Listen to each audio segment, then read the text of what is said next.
നമസ്കാരം. സ്പോട്ട് ലൈവിലേക്ക് സ്വാഗതം. ബിഗ് ബോസ് താരമായാണ് റോബിൻ രാധാകൃഷ്ണനെ മലയാളി പരിചയപ്പെട്ടത്.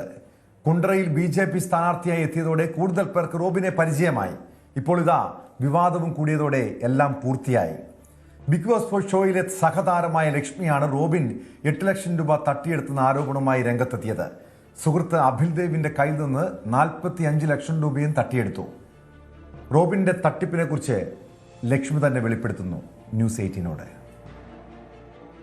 റോബിൻ രാധാകൃഷ്ണനെ ബിഗ് ബോസിൽ വരുന്നതിൻ്റെ ആ ഒരു ടൈമിലും അതിന് മുന്നേ ആയിട്ടൊക്കെ തന്നെ അറിയാവുന്ന ആളാണ്. ഇപ്പോൾ ഇതിൽ പറഞ്ഞിരിക്കുന്നത് പോലെ 8 ലക്ഷം രൂപ എനിക്ക് തരാനുണ്ട്. അതിപ്പോൾ ആൾ പ്രസ് മീറ്റ് നടത്തി എന്തൊക്കെ അതിനെതിരെ പറഞ്ഞാലും തെളിവ് ഉൾപ്പെടെയാണ് നമ്മൾ സംസാരിക്കുന്നത്. ആൾ അതിനകത്ത് പറഞ്ഞത് സ്വന്തം ഇമേജ് പോവാതിരിക്കാൻ. സോ ആ സാമ്പത്തിക തട്ടിപ്പ് വർഷങ്ങളായിട്ട് തുടർന്നുകൊണ്ട് വന്നിരിക്കുന്നതിൻ്റെ ഒരു എൻഡിങ് പോയിൻ്റാണ് ഇപ്പോൾ കാണുന്നത്. ഞങ്ങൾക്ക് പറ്റി, അതുപോലെ ഒത്തിരി അധികം ആൾക്കാരുണ്ട് എന്നറിയാൻ കഴിഞ്ഞു. അതിനൊരു പരിസമാപ്തി എന്നുള്ള രീതിയിലാണ് ഞങ്ങളിപ്പോൾ ഇതിനെ കാണുന്നത്. ഇനി ഒരാളും പറ്റിക്കപ്പെടാൻ പാടില്ല എന്നുള്ള രീതിയിൽ ഇതിൽ എൻ്റെ പേരിൻ്റെ കൂടെ അബിലിൻ്റെ പേരും പറഞ്ഞിട്ട് ഞാൻ ഈ പിക്ചറിലില്ല, എനിക്ക് പൈസ തരാനില്ല എന്ന് പറഞ്ഞിട്ട് ഡയറക്റ്റ്ലി ഒരാളെയും കൂടെ പിടിച്ചിട്ട് അങ്ങനെ ഇടുക എന്നുള്ള രീതിയിലാണ് എൻ്റെ പേര് പറഞ്ഞിരിക്കുന്നത്. സോ കൂടുതൽ എക്സ്പ്ലെയിൻ ചെയ്യാൻ ഞാൻ അബിലിൻ്റെ അടുത്തൂടെ പറയുകയാണ്. ലക്ഷ്മിയുടെ വാക്കുകൾ വെറും ഒരു തട്ടിപ്പാരോപണം മാത്രമല്ല. BJP എന്ന രാഷ്ട്രീയ പാർട്ടിയെ റോബിൻ രാധാകൃഷ്ണൻ സാമ്പത്തിക ലാഭത്തിനായി ഉപയോഗിക്കുന്നുവെന്നും പറയുന്നുണ്ട്. ഇത് ഗുരുതരമായ ആരോപണമാണ്. അതിനിടെ റോബിൻ പണം വാങ്ങുന്നതിന്റെ തെളിവായി വീഡിയോയും പുറത്തു വന്നു. റോബിൻ തന്നെയാണ് ഈ വീഡിയോ ചിത്രീകരിച്ചത്. നമസ്കാരം, ഞാൻ ഡോക്ടർ റോബിൻ രാധാകൃഷ്ണൻ. സുവിധ വിൽബ്രോ ആണ്. ഇന്ന് മെയ് 18. അപ്പം നമ്മൾ തമ്മിൽ ഓൾറെഡി ഈ സെറ്റിൽമെന്റിന്റെ കാര്യം സംസാരിച്ചിരുന്നു, എമൗണ്ടും സംസാരിച്ചിരുന്നു. അപ്പം അതെ, 20-ാം തീയതി പറഞ്ഞിരുന്നു. അപ്പൊ 5 lakhs ഓൾറെഡി കൊടുത്തു. ഇനി ബാലൻസ് ഉള്ളത് 40 ലക്ഷം രൂപയാണ്. അതിൽ ഈ വരുന്ന മെയ് 28-ാം തീയതി അന്ന് 5 ലക്ഷം രൂപ, ജൂൺ 5-ാം തീയതി അന്ന് ബാലൻസ് 5 ലക്ഷം രൂപ, ജൂൺ 10-ാം തീയതി അന്ന് 5 ലക്ഷം രൂപ. അപ്പൊ ടോട്ടല് 20 ലക്ഷം രൂപ അന്ന് ക്ലിയർ ചെയ്യും. അത് കഴിഞ്ഞതിന് ശേഷം ജൂൺ 15-ാം തീയതി അന്ന് 25 lakhs കൂടെ ചേർത്തിട്ട് കംപ്ലീറ്റ് എമൗണ്ട് അന്നത്തോടു കൂടി ഫിനിഷ് ചെയ്യാണ്. അപ്പോൾ അത് ഫിനിഷ് ചെയ്തതിന് ശേഷം നമ്മൾ ഡോക്യുമെന്റ്സും കാര്യങ്ങളൊക്കെ ഹാൻഡ് ഓവർ ചെയ്ത് ഹാപ്പി ആയിട്ട് പിരിക്കുന്നു. Okay, thank you. അപ്പോൾ അതിനുവേണ്ടി ഒരു എന്താ പറയുക, എവിഡൻസ് ആയിട്ട് നമ്മൾ ഫോഴ്സ്ഫുള്ളി അല്ല ഈ ഒരു വീഡിയോ ചെയ്യുന്നത്. നമ്മൾ പരസ്പര ധാരണയിലാണ് ഈ ഒരു വീഡിയോ ചെയ്യുന്നത്. അപ്പം thank you so much. Thank you. നമസ്കാരം, ഞാൻ ഡോക്ടർ റോബിൻ രാധാകൃഷ്ണൻ. സുഹൃത്ത് നമ്മുടെ സ്വന്തം അബിൽ ബ്രോ ആണ്. ഇന്ന് ഏപ്രിൽ 28-ാം തീയതി 2026. അപ്പം ഈ ഒരു വീഡിയോ ചെയ്യുന്നതിൻ്റെ പ്രധാന ഉദ്ദേശം എന്ന് പറയുന്നത്, അബിൽ ബ്രോവിൻ്റെ കയ്യിൽ നിന്നും ക്യാഷായിട്ടും അക്കൗണ്ട് വഴിയും ഞാൻ ഓൾമോസ്റ്റ് ഒരു 45 ലക്ഷം രൂപ വാങ്ങിയിട്ടുണ്ടായിരുന്നു. ബാലൻസ് അല്ല, അതിൽ കൂടുതൽ മേടിച്ചിട്ടുണ്ടായിരുന്നു. ഇനി ബാലൻസ് വന്നിട്ട് 45 ലക്ഷം രൂപയുണ്ട്. സോ അപ്പോൾ അത് നമ്മളൊരു സെറ്റിൽമെൻറ്റിലേക്ക് എത്തിയിരിക്കുകയാണ്. അപ്പം ഈ എമൗണ്ടിൻ്റെ 5 ലക്ഷം രൂപ വന്നിട്ട് മെയ് 5-ാം തീയതി 2026 പുള്ളിക്കാൻ അത് കൊടുക്കുന്നതായിരിക്കും. അത് കഴിഞ്ഞ ശേഷം ബാലൻസ് ഉള്ള 40 ലക്ഷം രൂപ മെയ് 20-ാം തീയതി 40 ലക്ഷം രൂപ പുള്ളിക്കാൻ സെറ്റിൽ ചെയ്യുന്നതായിരിക്കും. അപ്പം നമ്മളിതിപ്പോൾ സംസാരിച്ച് ആ ഒരു ഡീല് ക്ലോസ് ചെയ്യാണ്. ഇതൊരു ജസ്റ്റ് ഒരു വീഡിയോ നമ്മൾ എടുത്ത് വെക്കുന്നതാണ്. അപ്പം ദാറ്റ്സ് ഇറ്റ്. Thank you. അപ്പം ഹാപ്പി ആയിട്ട് ഇത് കഴിഞ്ഞ ഇത് 20-ാം തീയതി എന്നുള്ളൊരു ഉറപ്പിലാണ് നമ്മൾ ഈ വീഡിയോ കൂടി എടുക്കുന്ന. റോബിനുള്ളത് പറയാനുള്ളത്, ഇപ്പോൾ 20th ഇത് തീരും. നല്ല രീതിയിലുള്ള നമ്മൾ വ്യക്തിപരമായിട്ട് ഒരു വേറെ പ്രശ്നങ്ങളുമില്ല. ഇത് തീരാണ്. അത് ആ രീതിയിലേക്കുള്ള ഇഷ്യൂസ് മാത്രമേ ഉള്ളൂ, അല്ലാതെ വേറെ വ്യക്തിപരമായിട്ട്. അപ്പോൾ ഇത് കഴിഞ്ഞ് കഴിഞ്ഞാൽ നമ്മൾ ഹാപ്പി ആയിട്ട് നിർമ്മിപ്പിക്കും. Thank you. നമസ്കാരം, ഞാൻ ഡോക്ടർ റോബിൻ രാധാകൃഷ്ണൻ. സോ ഇത് അബിൽ ബ്രോ ആണ്. സോ ഞങ്ങൾ രണ്ടുപേരും ഇപ്പോൾ ഉള്ളത് അബിൽ ബ്രോവിന്റെ പെരുമ്പാവൂരുള്ള വില്ലേജിലാണ്. ഇന്ന് ഡിസംബർ 30, 2025. സോ ഈ ഒരു വീഡിയോ എടുക്കാനുള്ള പ്രധാന കാരണം എന്താണെന്ന് വെച്ച് കഴിഞ്ഞാൽ, കഴിഞ്ഞ ഈ ഒരു 2025 വർഷത്തില് അബിൽ ബ്രോ പലതവണ എനിക്ക് പല രീതിയിൽ ഫിനാൻഷ്യലി ഫണ്ട് തന്ന് സഹായിച്ചിട്ടുണ്ട്. അപ്പം ഇനി അതില് ഔട്ട്സ്റ്റാൻഡിംഗ് ആയിട്ട് 36 സത്യം പുറത്തു വരണം. ആര് തട്ടിപ്പ് നടത്തിയാലും അത് എത്ര വലിയ ആളായാലും അവർക്കൊപ്പം നിൽക്കരുത്. തട്ടിപ്പിന് ഇരയായവർക്കുള്ള നഷ്ടം നികത്തുകയും വേണം. പരിശോധിക്കാം എന്താണ് ഈ പരാതിയുടെ നിജസ്ഥിതി എന്ന്. കൊച്ചിയിൽ നിന്ന് ആജ്ഞ രവീന്ദ്രൻ ചേരുന്നുണ്ട് വിവരങ്ങളുമായി. ആജ്ഞ, ഈ റോബിൻ രാധാകൃഷ്ണനെ നമുക്കറിയാം, ഈ ബിഗ് ബോസ് താരമായി വന്നതാണ്. പിന്നീട് വലിയ ആരാധകരെ സൃഷ്ടിക്കുന്നു. പിന്നീട് ഇദ്ദേഹത്തിൻ്റെ ജീവിതത്തിൽ പല വിവാദങ്ങളും അത്തരം പല സംഭവവികാസങ്ങളൊക്കെ നമ്മൾ കണ്ടതാണ്. ഏറ്റവും ഒടുവിൽ ഒരു യുവതി, അതായത് ലക്ഷ്മി, മുൻ ബിഗ് ബോസ് താരമാണ്, ഈ റോബിൻ രാധാകൃഷ്ണൻ്റെ പരാതിയുമായി രംഗത്തെത്തിയിരിക്കുന്നു. ഇയാൾ സാമ്പത്തികമായി തട്ടിപ്പ് നടത്തിയെന്നാണ്. ഒരാളുടെ കയ്യിൽ നിന്ന് മാത്രമല്ല, ഈ ലക്ഷ്മിയുടെ സുഹൃത്തിൽ നിന്നും.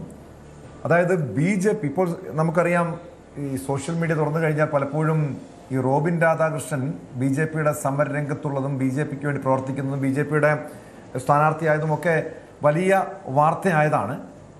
ഈ BJPയുടെ ഈ രാഷ്ട്രീയ പ്രസ്ഥാനത്തിൻ്റെ പേരും പറഞ്ഞല്ലേ റോബിൻ ഈ തട്ടിപ്പുകളൊക്കെ നടത്തുന്നത്.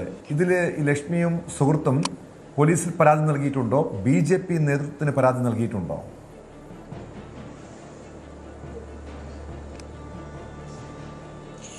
ടോം, ഈ കഴിഞ്ഞ ദിവസം അതായത് റോബിൻ രാധാകൃഷ്ണൻ നടത്തിയിട്ടുള്ള ഒരു പ്രസ് മീറ്റ് അത് തന്നെ ഈ ഫേസ്ബുക്കിലൂടെ സംപ്രേഷണം ചെയ്യുന്ന സോഷ്യൽ മീഡിയയിൽ ഉൾപ്പെടെ ഈ റോബിൻ രാധാകൃഷ്ണൻ നടത്തിയൊരു പ്രസ് മീറ്റാണ് ഈ പറയുന്ന വഴിത്തിരിവിലേക്ക് എത്തിച്ചത് എന്ന് വേണം പറയാൻ. ഈ രണ്ടു പേരുടെ അടുത്തുനിന്ന് ലക്ഷ്മിയുടെ അടുത്തുനിന്ന് 8 ലക്ഷം രൂപയും ഒപ്പമുണ്ടായിരുന്ന അബിൽ ദേവ് അദ്ദേഹത്തിൻ്റെ അടുത്തുനിന്ന് 45 ലക്ഷം രൂപയുമാണ് ഇനി കൊടുക്കാനുള്ളത്. അതിലധികം പണമിടപാടുകൾ തമ്മിൽ നടത്തിയിട്ടുണ്ട്. അതൊക്കെ വാങ്ങുന്നു കൊടുക്കുന്നു, ആ ഒരു ട്രാൻസാക്ഷനാണ്. ചെറിയ ചെറിയ തുകകൾ വാങ്ങി വിശ്വാസ്യത നേടിയ ശേഷമാണ് ഇത്തരം വലിയ തുകകളിലേക്കുള്ള ഒരു ട്രാൻസാക്ഷനിലേക്ക് പോയിട്ടുള്ളത്. അതേസമയം ലക്ഷ്മിക്കെതിരെ റോബിൻ അന്ന് ഉന്നയിച്ച ഒരു പ്രധാനപ്പെട്ട കാര്യം എന്ന് പറയുന്നത് ലക്ഷ്മിയോട് പണം വാങ്ങിയിട്ടില്ല. പണം വാങ്ങിയെങ്കിൽ എന്തുകൊണ്ട് അതുവരെ അവരുടെ അക്കൗണ്ട് തന്നിട്ടില്ല, മറ്റൊരു സുഹൃത്തിന്റെ അക്കൗണ്ട് ഡീറ്റെയിൽസ് ആണ് തനിക്ക് അയച്ചു തന്നത്, ധന്യ എന്ന് പറയുന്ന മറ്റൊരു സുഹൃത്തിന്റെ അക്കൗണ്ട് ഡീറ്റെയിൽസ് ആണ് തനിക്ക് അയച്ചു തന്നത് തുടങ്ങിയ കാര്യങ്ങളായിരുന്നു.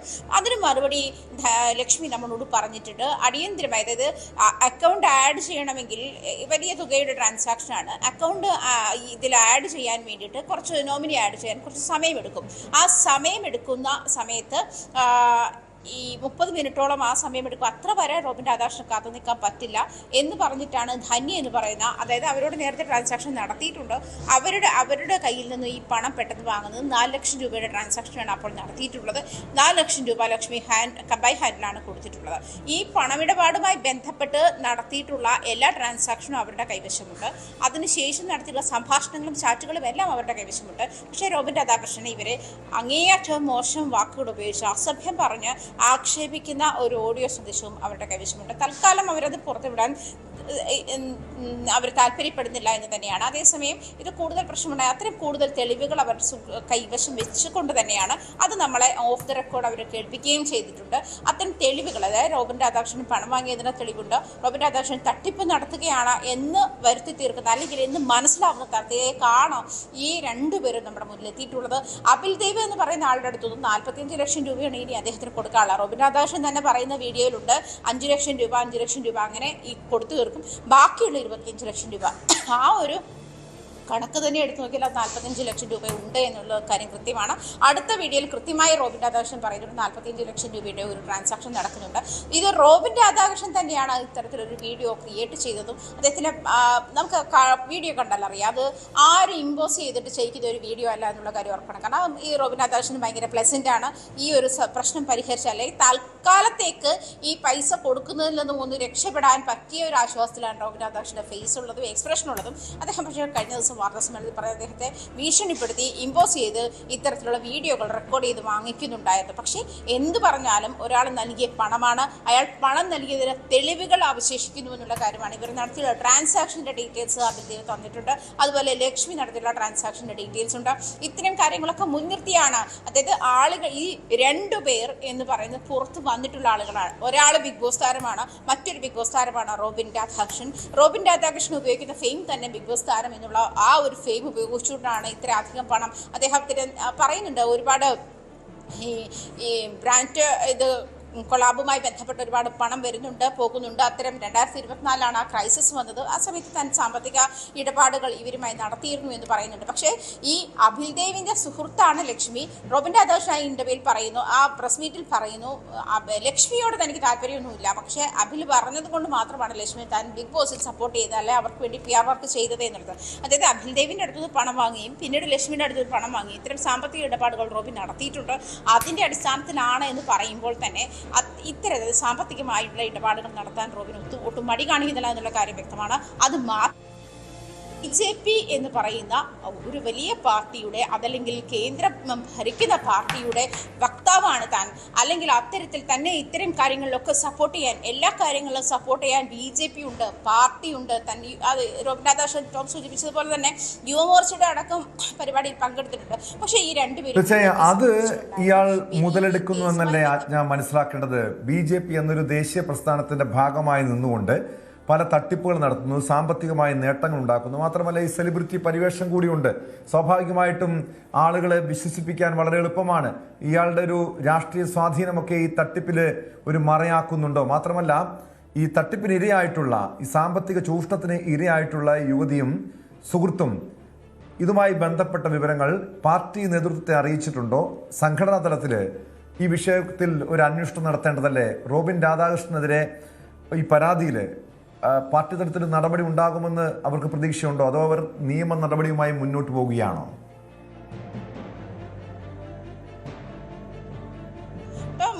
BJP സംസ്ഥാന ഭാരവാഹി ശ്രീ സുരേഷിനോട് അവർ സംസാരിച്ചിരുന്നതാണ്. അദ്ദേഹം ഇക്കാര്യത്തിൽ റോബിനെ വിളിച്ച് സംസാരിച്ചിരുന്നുവെന്ന് ഇന്നലെ ഞാൻ അദ്ദേഹത്തോടും സംസാരിച്ചിരുന്നതാണ്. ഇവർ പറഞ്ഞതിന് ശേഷം അദ്ദേഹത്തോട് സംസാരിച്ചാണ്. അദ്ദേഹം പറയുന്നതനുസരിച്ച് റോബിനെതിരെ ഇത്തരത്തിലൊരു പരാതി കിട്ടിയിട്ടുണ്ട്. മാത്രമല്ല റോബിൻ ഈ സ്ത്രീയെ അസഭ്യം പറയുന്ന ഓഡിയോയും അദ്ദേഹത്തിന് കിട്ടിയിട്ടുണ്ട്. ഇതിന്റെ അടിസ്ഥാനത്തിൽ ഇത്തരത്തിലുള്ള ആളെ പാർട്ടിയിൽ തുടരാനോ അല്ലെങ്കിൽ ഇത്തരത്തിലുള്ള ഒരാൾ കാണിക്കുന്ന വൃത്തികേടുകൾക്ക് ഉത്തരം പറയാൻ പാർട്ടി തയ്യാറല്ല. അതുകൊണ്ട് അതെന്താണെന്ന് വെച്ചാൽ റോബിൻ പരിഹരിക്കണമെന്ന് അദ്ദേഹം റോബിനെ വിളിച്ചു പറഞ്ഞു എന്ന് തന്നെയാണ് സുരേഷ് കഴിഞ്ഞ ദിവസം പ്രതികരിച്ചതും എന്നോട് ഫോണിൽ സംസാരിച്ചപ്പോൾ അദ്ദേഹം പറഞ്ഞത് അങ്ങനെയാണ്. അദ്ദേഹം ഈ വിഷയത്തിൽ ഇടപെട്ടിട്ടുണ്ട്. പക്ഷെ തുടർന്ന് ഇവർ പരാതി, അതായത് ഇത്തരം വീഡിയോകളാണ്, അതായത് നമ്മളിപ്പോൾ കാണുന്ന തരത്തിലുള്ള വീഡിയോകളാണ് പിന്നീട് ഉണ്ടാകുന്നത്. അതായത് ഈ അസഭ്യം പറഞ്ഞ ശേഷം ലക്ഷ്മി ഇയാളുടെ വീഡിയോകളോട് പ്രതികരിച്ചിട്ടില്ല, അല്ലെങ്കിൽ മെസ്സേജുകളോട് പ്രതികരിച്ചിട്ടില്ല എന്ന് ലക്ഷ്മി തന്നെ പറയുന്നുണ്ട്. അതേസമയം അഭൽ ദേവിൻ്റെ അടുത്തുനിന്ന് ഇത്തരം വീഡിയോകൾ ഈ ദിവസം തരാം എന്ന് ഈ വീഡിയോ അപ്ഡേറ്റ് ചെയ്തുകൊണ്ടേയിരിക്കുന്നുണ്ട്. അത്തരം വോയിസ് മെസ്സേജുകളും, അതായത് താമസിക്കുന്ന ഒരു ദിവസം ക്ഷമിക്കൂ, 2 ദിവസം ക്ഷമിക്കൂ, ഞാൻ ഫണ്ട് അറേഞ്ച് ചെയ്തുകൊണ്ടിരിക്കും, ഇത്തരം വോയിസ് മെസ്സേജുകളെല്ലാം ഇന്നലെ കഴിഞ്ഞ ദിവസം അവർ ഇതുമായി ബന്ധപ്പെട്ട് അവരിപ്പോൾ തൽക്കാലം അത് ഓണെയർ ചെയ്യാനോ അല്ലെങ്കിൽ അത് സംപ്രേഷണം ചെയ്യാനോ അവർ തയ്യാറല്ല.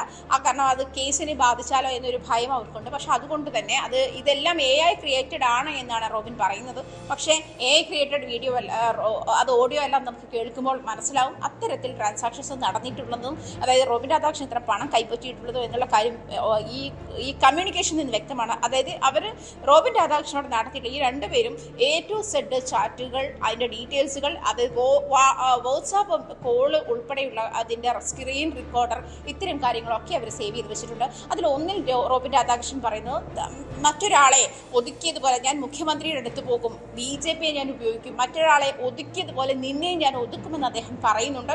എന്തായാലും ആവശ്യമുണ്ടെങ്കിൽ അവർ ആ ഓഡിയോ സംപ്രേഷണം ചെയ്യും. പക്ഷേ ഇപ്പോൾ നിലവിൽ ഇത്തരം അവർ കേസ് നിയമപരമായി മുന്നോട്ട് നീങ്ങാൻ തന്നെയാണ് തീരുമാനിച്ചിരിക്കുന്നത്. പക്ഷേ ടോം സൂചിപ്പിച്ചതുപോലെ BJP വിഷയത്തിൽ ഇടപെട്ടിട്ടുണ്ട്. പക്ഷേ അദ്ദേഹം കഴിഞ്ഞ ദിവസം എന്നോട് പറഞ്ഞത് ഒരു പക്ഷേ ഈ പ്രശ്നം പരിഹരിച്ചിട്ടുണ്ടാകും, പിന്നീട് ഈ 2 കൂട്ടരും എന്നെ വിളിച്ചിട്ടില്ല, അതുകൊണ്ട് പരിഹരിച്ചിട്ടുണ്ടാകുമെന്നാണ് ഞാൻ അക്കാര്യത്തിൽ വിചാരിച്ചത്. പക്ഷേ BJP ഇതിൽ ഇടപെടില്ല, അല്ലെങ്കിൽ റോബിൻ രാധാകൃഷ്ണനെ ഇടപെടില്ല എന്ന് പറഞ്ഞാൽ റോബിൻ രാധാകൃഷ്ണനെ സഹായിക്കില്ല അല്ലെങ്കിൽ പ്രൊട്ടക്ട് ചെയ്യില്ല എന്നുള്ള കാര്യം കൃത്യമായി സൂചിപ്പിച്ചിട്ടുണ്ട്. അത് ഈ തെരഞ്ഞെടുപ്പുമായി ബന്ധപ്പെട്ടുള്ള സമയമായതുകൊണ്ടും അതിനുശേഷമാണ് അവർ അതിനെ ബാധിക്കേണ്ട എന്ന് കരുതിയിട്ട് അതിനുശേഷമാണ് ഇവർ ഈ പരാതിയുമായി എത്തിയത്. പക്ഷേ തുമ്പ പോലീസ് സ്റ്റേഷനിൽ റോബിൻ രാധാകൃഷ്ണൻ ഇവർക്കെതിരെ സാമ്പത്തികമായി താൻ പണം വാങ്ങി എന്ന് പറഞ്ഞ് തന്നെ പറ്റിക്കുന്നു എന്ന് പറഞ്ഞ് പരാതി കൊടുത്തിട്ടുണ്ട്. അതുമാത്രമല്ല അല്പം മുമ്പ് കേട്ട ഈ പെരുമ്പാവൂർ വീട്ടിലെത്തിയ വീഡിയോ അത് നമ്മളിപ്പോൾ സംപ്രേഷണം ചെയ്തതാണ്. ആ വീഡിയോയിൽ ഇത് പറയുന്നുണ്ട് അബിൽ അബിൽ ദേവിന്റെ പെരുമ്പാവൂരിലുള്ള വീട്ടിലാണ് താലിക. പക്ഷേ റോബിൻ രാധാകൃഷ്ണൻ പറയുന്നത് തന്നെ ഹണി ട്രാപ്പിൽപ്പെടുത്താൻ സുരേഷ്, ഈ വീട്ടിലേക്ക് ഇത് റോബിൻ രാധാകൃഷ്ണനെതിരെ ഒരു സാമ്പത്തിക ആരോപണം ഇപ്പോൾ ഉയർന്നു വന്നത് താങ്കളുടെ ശ്രദ്ധയിൽപ്പെട്ട് കാണും. വേദലക്ഷ്മി എന്ന ഒരു മുൻ ബിഗ് ബോസ് താരത്തെ കബളിപ്പിച്ചു, അവരുടെ സുഹൃത്തിനെയും സാമ്പത്തികമായി കബളിപ്പിച്ചു എന്നാണ് മനസ്സിലാക്കുന്നത്. അവർ തുറന്നു പറഞ്ഞ കാര്യം, ന്യൂസ് 18 വെളിപ്പെടുത്തിയ കാര്യമാണിത്. ഈ വിഷയത്തിൽ താങ്കളുടെ അടുത്ത് ഈ വിഷയം ചൂണ്ടിക്കാണിച്ചുകൊണ്ട് ലക്ഷ്മിയും സുഹൃത്തും ഈ റോബിൻ രാധാകൃഷ്ണന്റെ പരാതി നൽകിയെന്ന്, താങ്കൾ ഈ വിഷയത്തിൽ ഇടപെട്ട് കുറച്ച് സഹായമൊക്കെ അവർക്ക് തിരിച്ച്, അതായത് റോബിൻ തട്ടിച്ചെടുത്ത് പണം തിരികെ നൽകിയെന്നൊക്കെ പറയുന്നുണ്ട്. താങ്കളുടെ ശ്രദ്ധയിൽ ഈ വിഷയം പെട്ടിരുന്നോ? യഥാർത്ഥത്തിൽ റോബിൻ രാധാകൃഷ്ണന്റെ ഭാഗത്ത് ഇത്തരം ഒരു വീഴ്ച ഉണ്ടായിട്ടുണ്ടോ? എനിക്ക് അതില് റോബിൻ രാധാകൃഷ്ണന്റെ ഭാഗത്തുനിന്ന് വീഴ്ച ഉണ്ടായിട്ടുണ്ടോ അങ്ങനെയുള്ള കാര്യത്തെക്കുറിച്ച് വസ്തുതാപരമായിട്ട് എനിക്കൊന്നും അറിയില്ല. ഒരു ദിവസം പാർട്ടിയുടെ ഓഫീസിൽ ഒരു വനിതയും ഈ വനിതയും അതോടൊപ്പം തന്നെ അവരോടൊപ്പം 2 യുവാക്കളും വന്നിട്ട് ഇങ്ങനെ ഒരു പരാതി ഉണ്ടെന്ന് പറഞ്ഞ ഉടൻ തന്നെ ഞാൻ റോബിനെ വിളിച്ചിട്ട് അങ്ങനെ പൈസ വാങ്ങിയിട്ടുണ്ടെങ്കിൽ അത് സെറ്റിൽ ചെയ്യണം, ഇല്ലെങ്കിൽ താങ്കൾക്ക് പാർട്ടിയിൽ നിൽക്കാൻ പറ്റില്ല, താങ്കൾ പാർട്ടിയിൽ നിൽക്കണമെങ്കിൽ ഇത്തരത്തിലുള്ള ആരോപണങ്ങൾ അത് സെറ്റിൽ ചെയ്യണം എന്ന് പറഞ്ഞു. അതിനുശേഷം അവരെ പരാതിക്കാരിയോ റോബിനോ പിന്നെ അതിനുശേഷം ഞാനുമായിട്ട് അത് സംസാരിച്ചിട്ടില്ല. അതിനുശേഷം കഴിഞ്ഞ യുവമോർച്ചയുടെ സമരത്തിൽ റോബിൻ വരുന്നത് കണ്ടു. അതിനുശേഷം റോബിനെ കാണുന്ന യുവമോർച്ചയുടെ സമരത്തിലാണ്. അതിനുശേഷം പരാതിക്കാരിയോ റോബിനോ എന്നോട് സംസാരിച്ചില്ല. അപ്പൊ ഞാൻ സ്വാഭാവികമായിട്ടും ആ വിഷയങ്ങളൊക്കെ തീർന്നിട്ടുണ്ടാകും എന്നുള്ള വിശ്വാസത്തിലായിരുന്നു. ഇപ്പോൾ ഈ വാർത്ത വരുന്ന സമയത്താണ് അറിയുന്നത് ആ വിഷയങ്ങൾ ഇപ്പോഴും അവശേഷിക്കുന്നുണ്ട് എന്നുള്ള കാര്യം.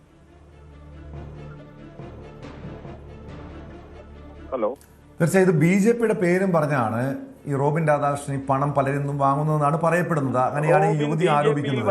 സ്വാഭാവികമായും പാർട്ടി തലത്തിൽ ഒരു അന്വേഷണം നടത്തേണ്ടതില്ല, അങ്ങനെ പാർട്ടിയെ ഇയാൾ ഉപയോഗിക്കുന്നുണ്ടെങ്കിൽ. അല്ല, റോബിൻ പാർട്ടിയെ ആർക്കും ഇത്തരത്തിലുള്ള കാര്യങ്ങളിൽ പാർട്ടി ഉപയോഗിക്കാൻ അനുവദിക്കില്ല. പക്ഷേ അതില്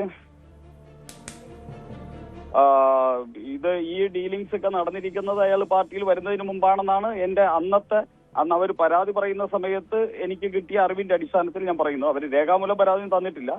ഒരു പരാതി വന്ന് വെർബലി പറയായിരുന്നു. ആ സമയത്ത് തന്നെ ഞാൻ ഇടപെട്ടു. ആ സമയത്ത് ഞാൻ മനസ്സിലാക്കുന്നത് BJP-യിൽ വരുന്നതിന് മുമ്പേ ഉള്ള ഇവരുടെ സാമ്പത്തിക ഡീലിങ്സ് ആണ്. എന്തൊക്കെയോ ബിസിനസ്സോ ബിഗ് ബോസിന്റെ ഇഷ്യൂസോ എന്തൊക്കെയോ ആണെന്നാണ് മനസ്സിലാക്കിയത്. ഇനി പാർട്ടിയിൽ വന്നതിന് ശേഷമോ അല്ലെങ്കിൽ എപ്പോഴോ ഇതേപോലെയുള്ള സാമ്പത്തിക തട്ടിപ്പോ അങ്ങനെ എന്തെങ്കിലും ഉണ്ടായിട്ടുണ്ടെങ്കിൽ പാർട്ടി സ്വാഭാവികമായിട്ട് അതിനുവേണ്ടിയുള്ള നടപടികൾ എടുക്കും.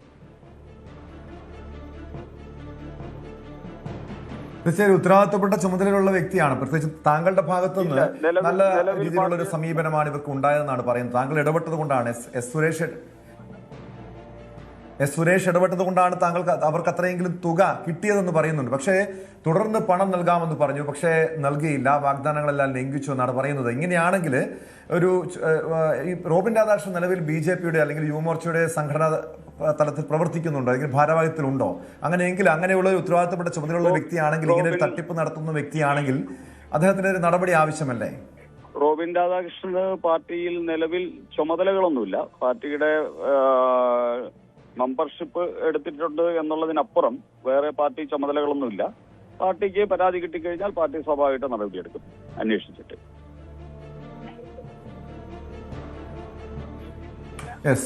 വ്യക്തമാണ്. ശ്രീ എസ് സുരേഷാണ്, BJP നേതാവാണ് ഇപ്പോൾ പ്രതികരിച്ചത്. എന്തായാലും റോബിൻ രാധാകൃഷ്ണൻ പാർട്ടിയുടെ പേരും പറഞ്ഞിട്ട് തട്ടിപ്പ് നടത്തിയിട്ടുള്ളത് അന്വേഷിക്കുമെന്നും നടപടി സ്വീകരിക്കുമെന്നുമാണ് ശ്രീ എസ് സുരേഷ് ഇപ്പോൾ വ്യക്തമാക്കിയിരിക്കുന്നത്. എന്തായാലും ഇത്തരമൊരു തെറ്റ്, ഒരു വീഴ്ച ബോധപൂർവം വരുത്തിയിട്ടുണ്ടെങ്കിൽ റോബിൻ രാധാകൃഷ്ണനെതിരെ നിയമ നടപടിയും ആവശ്യമാണ്. കാരണം ഇയാളൊരു സെലിബ്രിറ്റിയാണ്, ഇൻഫ്ലുവൻസറാണ്, ബിഗ് ബോസ് താരം എന്ന രീതിയിലാണ് മലയാളികളുടെ ഇടയിലേക്ക് ഇയാൾ സുപരിചിതനായത്. പിന്നീട് ചില വിവാദങ്ങളിലൊക്കെ പെട്ടിട്ടുണ്ടെങ്കിൽ പോലും പക്ഷേ BJP-യുടെ സമരരംഗത്തൊക്കെ വളരെ സജീവമായി ഇപ്പോൾ പൊതുരംഗത്ത് പ്രവർത്തിക്കാൻ ഇറങ്ങിയ അത്തരം കാഴ്ചകളൊക്കെ നമ്മൾ കണ്ടതാണ്. പക്ഷേ അതിൻ്റെ പേരും പറഞ്ഞും ഈ റോബിൻ രാധാകൃഷ്ണൻ തട്ടിപ്പ് നടത്തുന്നുണ്ട്, ഇവരെ നിരവധി പേരെ കബളിപ്പിച്ചിട്ടുണ്ടെന്നതുൾപ്പെടെയുള്ള കാര്യങ്ങൾ ഇവർ പങ്കുവയ്ക്കുന്നുണ്ട്. എന്തായാലും ഈ വിഷയത്തിൽ ഈ യുവതിയും സുഹൃത്തും പോലീസിൽ പരാതി നൽകുമെന്ന്, നിയമ നടപടി സ്വീകരിക്കുമെന്ന് തന്നെ പ്രതീക്ഷിക്കാം. മാത്രമല്ല റോബിൻ രാധാകൃഷ്ണന്റെ പ്രതികരണവും ഈ വിഷയത്തിൽ പുറത്തു വരേണ്ടതാണ്. ഇടവേള.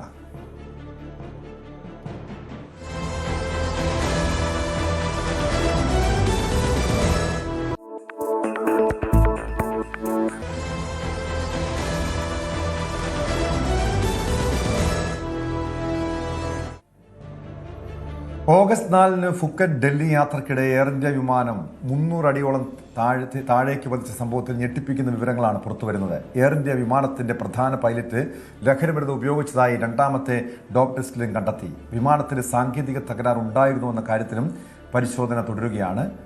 മനു ഭരത് ചേരുന്നുണ്ട് ന്യൂസ് ഡെസ്കിൽ നിന്ന് വിവരങ്ങളുമായി. മനു, ഇതിപ്പോൾ നിരവധി പേർക്ക് പരിക്കുൾപ്പെടെ പറ്റിയ വലിയൊരു അപകടമായിരുന്നു. അത് ഭാഗ്യം കൊണ്ടാണ് വലിയ ദുരന്തം ഒഴിവായത്. പക്ഷേ ഈ സംഭവത്തിന് പിന്നാലെ, ഈ അപകടത്തിന് പിന്നാലെയാണ് ചില സംശയങ്ങൾ ഉയർന്നത്. ഈ പ്രധാന പൈലറ്റിൻ്റെ ഭാഗത്തായി അദ്ദേഹത്തിൻ്റെ പെരുമാറ്റത്തിലും ശൈലിയിലുമൊക്കെ. അതോടുകൂടി പരിശോധന നടത്തുന്നു. ആദ്യ പരിശോധനയിൽ തന്നെ ലഹരി ഉപയോഗിച്ചതായി കണ്ടെത്തിയിട്ടുണ്ട്. ഇപ്പോൾ രണ്ടാമത്തെ പരിശോധനയിലും ഇത് സ്ഥിരീകരിക്കുന്ന തെളിവുകൾ പുറത്തു വരികയാണ്.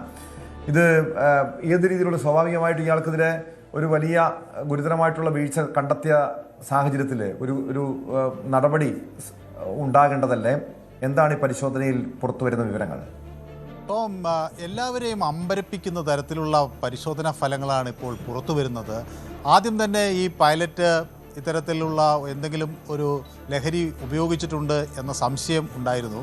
ചില യാത്രക്കാർ തന്നെ അയാളുടെ കണ്ണുകളൊക്കെ ചുവന്നതായും അതുപോലെ നിയന്ത്രണമില്ലാത്ത രീതിയിലാണെന്ന തരത്തിലുള്ള സംശയങ്ങളൊക്കെ ഉയർത്തിയിരുന്നു. ടോം സൂചിപ്പിച്ചതുപോലെ ആദ്യഘട്ടത്തിൽ പരിശോധന നടത്തി. പരിശോധനയിൽ അത് ലഹരിയുടെ ഒരു ഉപയോഗം കണ്ടു, മരിജ്വാന ഉപയോഗിച്ചു എന്നാണ് മനസ്സിലാക്കുന്നത്.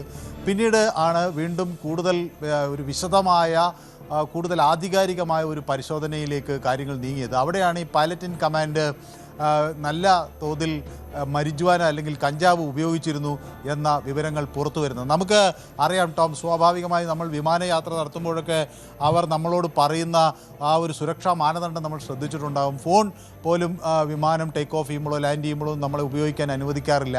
വിമാനത്തിൽ അനാവശ്യമായി എഴുന്നേറ്റ് നടക്കുന്ന സമയങ്ങളിൽ ടേക്ക് ഓഫിനും ലാൻഡിങ്ങിനും ഒക്കെ മുന്നോടിയായി അത് തടസ്സപ്പെടുത്തുന്ന ഒക്കെ ക്യാബിൻ ക്രൂ നമ്മളോട് പറയും. അപ്പോൾ അത്രയും ജാഗ്രതയോടെ പോവുക. വിമാനത്താവളത്തിനകത്തേക്ക് കടക്കുമ്പോഴും പുറത്തേക്ക് ഇറങ്ങുമ്പോഴും ഒക്കെ ഉള്ളൊരു നിയന്ത്രണം നമ്മൾ ഇവിടെയാണ് അതീവ ഉയർന്ന തോതിൽ ലഹരി പദാർത്ഥം അല്ലെങ്കിൽ കഞ്ചാവൊക്കെ ഉപയോഗിച്ച് ഒരു പൈലറ്റ് ഇൻ കമാൻഡ് വിമാനം പറക്കാൻ എത്തുന്നു. അതും തായ്ലാൻഡിൽ നിന്ന് ഡൽഹിയിലേക്ക് ഇന്ത്യയിലേക്ക് വരുന്നൊരു വിമാനം, ഒരു അന്താരാഷ്ട്ര സർവീസ് നടത്തുന്ന വിമാനം ഫൂക്കറ്റ് എയർപോർട്ടിൽ നിന്നാണ് അത് എടുക്കുന്നത്. പുലർച്ചയോടുകൂടിയാണ് ഈ സംഭവം ഉണ്ടാകുന്നത്. ചില യാത്രക്കാരുടെ പ്രതികരണങ്ങൾ കേട്ടപ്പോൾ ആകെ അമ്പരപ്പിക്കുന്നത്. 2-3 മിനിറ്റ് വിമാനം ഫ്ലിപ്പ് ചെയ്യുന്ന ഒരു സാഹചര്യം ഉണ്ടായി എന്നൊക്കെയാണ് പറയുന്നത്. അതാണ് ഈ വിമാനത്തിനകത്ത് 137 യാത്രക്കാരുണ്ടായിരുന്നു. അതിൽ 3 കുട്ടികൾ, ചെറിയ കുട്ടികൾ, ഇൻഫൻസ് എന്ന് പറഞ്ഞാൽ വളരെ ചെറിയ കുട്ടികളുണ്ടായിരുന്നു. അങ്ങനെയുള്ള ഒരു വിമാനമാണ് ഇത്ര അലക്ഷ്യമായി ഓടിച്ചത് എന്നതാണ് ഇതിലെ ഏറ്റവും സുപ്രധാനമായ കാര്യം. ഇപ്പോൾ 137 യാത്രക്കാർ, 8 ക്രൂ മെമ്പേഴ്സും ഉൾപ്പെടെയുള്ളൊരു വിമാനമാണ് ഇങ്ങനെ ഒരു അപകട സാഹചര്യത്തിലേക്ക് വന്നത്. പിന്നീട് ഈ വിമാനം ഇറങ്ങിയതിന് ശേഷമാണ് പൈലറ്റിനെ പരിശോധനയ്ക്ക് വിധേയം ആക്കിയത്. ഏതായാലും എയർക്രാഫ്റ്റ് ആക്സിഡൻറ്റ് ഇൻവെസ്റ്റിഗേഷൻ ബ്യൂറോ ഇത് സംബന്ധിച്ച് വിശദമായ അന്വേഷണം നടത്തുന്നുണ്ട്. മറ്റെന്തെങ്കിലും തരത്തിലുള്ള എന്തെങ്കിലും സാങ്കേതിക തകരാറുണ്ടായോ എന്നൊക്കെയുള്ള സംശയങ്ങളും ഈ അവിടെ ഉണ്ടായിരുന്നു. അത് സംബന്ധിച്ചുള്ള പരിശോധന നടത്തുന്നുണ്ട്. ഈ ഓട്ടോ പൈലറ്റിംഗ് സിസ്റ്റം ഓട്ടോമാറ്റിക്കലി ഓഫായതാണോ, അതുപോലെ ഈ ഇലക്ട്രോണിക് സെൻട്രലൈസേഷൻ എയർക്രാഫ്റ്റ് മോണിറ്ററിന് എന്തെങ്കിലും കുഴപ്പമുണ്ടായിരുന്നോ, അങ്ങനെയുള്ള കാര്യങ്ങൾ ഒക്കെ അവർ പരിശോധിക്കുന്നുണ്ട്. പക്ഷേ ഇതിൽ നിന്നൊക്കെ അപ്പുറത്തേക്ക് ആകെ എല്ലാവരെയും അമ്പരപ്പിക്കുന്ന ഒരു വിഷയം, ഇത് പൈലറ്റ് ഇൻ കമാൻഡ് ഈ തരത്തിൽ ഒരു ലഹരി പദാർത്ഥം വലിയ തോതിൽ ഉപയോഗിച്ചാണ് വിമാനം പറത്താനായി വന്നത് എന്നതാണ്. അത് ഇങ്ങനെ ഒരു ഇത്രയും മനുഷ്യരുടെ ജീവൻ ഇത്രയും ലാഘവത്തോടെ എയർ ഇന്ത്യക്ക് എങ്ങനെ കാണാൻ കഴിഞ്ഞു എന്നതാണ് ഇതിലെ ഏറ്റവും സുപ്രധാനമായ കാര്യം. ടോം,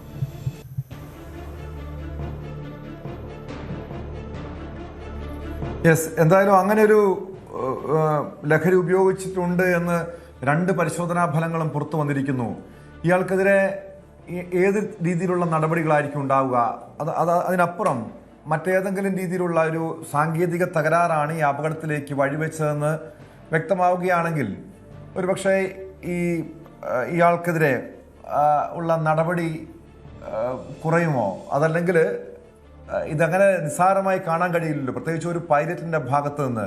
നമുക്കറിയാം, സാധാരണ ഒരു ബസ് ഓടിക്കുന്ന ഒരു ഡ്രൈവർ പോലും ഇത്തരത്തിൽ ലഹരി ഉപയോഗിച്ചിട്ടുണ്ടെങ്കിൽ അവിടെ ആ യാത്രക്കാർക്കുണ്ടാക്കുന്ന ബുദ്ധിമുട്ട്, അത് വലിയ നിരവധി പേരുടെ ജീവൻ വെച്ചുകൊണ്ടാണ് ഇവർ ഈ വാഹനം ഓടിക്കുന്നത്, ഇതുപോലെ വിമാനം പറത്തുന്നത്. പക്ഷേ ഇതതിന് നിസ്സാരമായി തള്ളിക്കളയാൻ കഴിയുമോ? ഒരു ശക്തമായ നടപടി, നിയമ നടപടി അടക്കം ഇയാൾക്കെതിരെ സ്വീകരിക്കേണ്ടതല്ലേ മനു?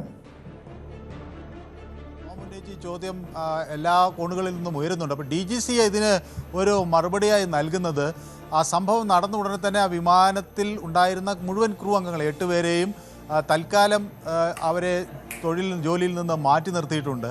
പക്ഷേ അതുകൊണ്ട് പ്രശ്നങ്ങൾ തീരുന്നില്ല. ഇത് ഈ എയർക്രാഫ്റ്റ് ആക്സിഡൻറ്റ് ഇൻവെസ്റ്റിഗേഷൻ ബ്യൂറോ ഇത് സംബന്ധിച്ചൊരു അന്വേഷണം നടത്തി ഒരു അന്തിമ കൺക്ലൂഷനിൽ എത്തിയതിന് ശേഷമായിരിക്കും DGCയെ ഇതിൽ ഒരു നടപടിയിലേക്ക് നീങ്ങുക. കാരണം നടപടി സ്വീകരിക്കേണ്ടത് പ്രധാനമായും DGCയാണ്. അതിൽ പക്ഷേ ഈ എയർക്രാഫ്റ്റ് ആക്സിഡൻറ്റ് ഇൻവെസ്റ്റിഗേഷൻ ബ്യൂറോയുടെ നിർദ്ദേശങ്ങൾ കൂടി സമാഹരിച്ചതിന് ശേഷമായിരിക്കും DGCയെ ഒരു നടപടി സ്വീകരിക്കുക. മാത്രമല്ല, ഇത്തരം പൈലറ്റുകൾ വിമാനത്തിലെ നിയന്ത്രണം ഏറ്റെടുക്കുന്നതിന് മുൻപേ തന്നെ അവരെ ഒരു പരിശോധനയ്ക്ക് സാധാരണ ഇറങ്ങിയതിന് ശേഷം വിധേയമാക്കാറുണ്ട്. ഇതും അതുപോലെ ചെയ്യേണ്ട ഇതിനെ സംബന്ധിച്ചൊക്കെ ചില മാർഗനിർദ്ദേശങ്ങൾ വരുമെന്നാണ് കണക്കാക്കേണ്ടത്. കാരണം ഇവിടെ 137 യാത്രക്കാരിൽ സ്ത്രീകളുണ്ടായിരുന്നു, 3-4 പിഞ്ചു കുഞ്ഞുങ്ങളുണ്ടായിരുന്നു. മാത്രമല്ല ഇതിൽ 20 യാത്രക്കാർക്ക് പരിക്കേറ്റു. കാരണം വിമാനം അന്തരീക്ഷത്തിൽ നിന്ന് നിയന്ത്രണം വിട്ടുപോകുന്ന ഒരു സാഹചര്യമാണ് ഉണ്ടായത്. പിന്നീട് പലരുടെ കഴുത്തും ഒക്കെ പലരുടെ സ്ഥലത്ത് നിന്ന് ഇടിക്കുന്നതൊക്കെ സാഹചര്യം ഉണ്ടായി. കുട്ടികൾക്ക് പ്രശ്നങ്ങൾ സംഭവിച്ചു. ക്രൂവിൽ ഉണ്ടായിരുന്ന 2 പേരുടെ നട്ടെല്ലുമായി ബന്ധപ്പെട്ടാണ് അവർക്ക് ആരോഗ്യ പ്രശ്നങ്ങൾ വന്നിട്ടുള്ളത്. അപ്പോൾ അത് ടോം നേരത്തെ സൂചിപ്പിച്ചതുപോലെ ഭാഗ്യം കൊണ്ട് വലിയ അപകടം ഉണ്ടായില്ല എന്ന്. കാരണം വിമാനം ഇതുപോലെ ചെറിയ തെറ്റുകൾ വലിയ പ്രത്യാഘാതങ്ങൾക്ക് വഴിവെക്കുന്ന ഒരു സാഹചര്യമാണ്. അതുകൊണ്ടാണ് അവിടെ അത്രയും സുരക്ഷാ മാനദണ്ഡങ്ങൾ പാലിക്കുന്നത്, വലിയൊരു SOP ഒരു പ്രോട്ടോകോൾ ഒക്കെ ഉണ്ടാകുന്നത്. അപ്പോൾ ഇതൊക്കെ പെട്ടെന്ന് ഉണ്ടായതിനു ശേഷവും ഈ വിമാനം എങ്ങനെ തിരിച്ചിറക്കും എന്നതിനെക്കുറിച്ചൊക്കെ ചില ആശയക്കുഴപ്പങ്ങളുണ്ടായി. ലക്നൌവിൽ പെട്ടെന്ന് ഇറക്കാൻ കഴിയുമോ എന്ന് അവർ ആലോചിക്കുന്നു. പക്ഷേ അതിനപ്പുറത്തേക്ക് അവിടെ ഇത്രയും പേർക്ക് പെട്ടെന്ന് ഒരു മെഡിക്കൽ സൗകര്യത്തിനുള്ള സംവിധാനങ്ങളുണ്ടോ എന്നൊരു ആശയക്കുഴപ്പം വരുന്നു. അങ്ങനെയാണ് ഡൽഹിയിലേക്ക് തന്നെ വിമാനം വരികയൊക്കെ ചെയ്യുന്നത്. അപ്പോൾ ഇത് ആ നിലയ്ക്കുള്ളൊരു വലിയ ആശങ്കയാണ് പരത്തുന്നത്. പ്രത്യേകിച്ച് കുട്ടികളും സ്ത്രീകളും ഒക്കെ ഉള്ളൊരു വിമാനം ഇങ്ങനെ നിയന്ത്രണം വിട്ട് 300 അടി ഓൾട്ടിറ്റ്യൂഡ് അതിന് ലോസ് ഉണ്ടാകുക എന്ന് പറയുന്നത് അങ്ങേയറ്റത്തെ കുഴപ്പമാണ്. അത് എന്തുകൊണ്ടാണ് സംഭവിച്ചത്? ഒരുപക്ഷെ പൈലറ്റിൻ്റെ കുഴപ്പം കൊണ്ടാകാം. സാങ്കേതിക തകരാറ് ഒരുപക്ഷെ അതിൻ്റെ ഭാഗമായിട്ടുണ്ടോ എന്ന് നമുക്കറിയില്ല. അത് അന്വേഷണത്തിൽ പുറത്തു വരേണ്ടതാണ്. ഓട്ടോ പൈലറ്റിംഗ് സംവിധാനം ഓട്ടോമാറ്റിക്കലി ഓഫായോ എന്നറിയില്ല. പക്ഷേ എങ്ങനെ വന്നാലും ഇതിന് പൈലറ്റിന് ഇതിൽ നിന്നിൻ്റെ ഉത്തരവാദിത്തത്തിൽ നിന്ന് ഇപ്പോൾ ഒഴിഞ്ഞു മാറാൻ പറ്റാത്ത സാഹചര്യമാണ് കേട്ടോ. വ്യക്തമാണ്. മനു ഭരത്താണ് വിവരങ്ങൾ നൽകിയത്. ഓഗസ്റ്റ് 4 യാത്രക്കിടെ എയർ ഇന്ത്യ വിമാനം 300 അടിയോളം താഴേക്ക് പതിച്ച സംഭവത്തിലാണ് ഞെട്ടിപ്പിക്കുന്ന വിവരങ്ങൾ പുറത്തുവരുന്നത്. എയർ ഇന്ത്യ വിമാനത്തിന്റെ പ്രധാന പൈലറ്റ് ലഹരിമരുന്ന് ഉപയോഗിച്ചതായി 2ാമത്തെ ഡോപ്പ് ടെസ്റ്റിലും കണ്ടെത്തിയിരിക്കുന്നു. തിരികെ എത്താം ഇടവേള കഴിഞ്ഞു.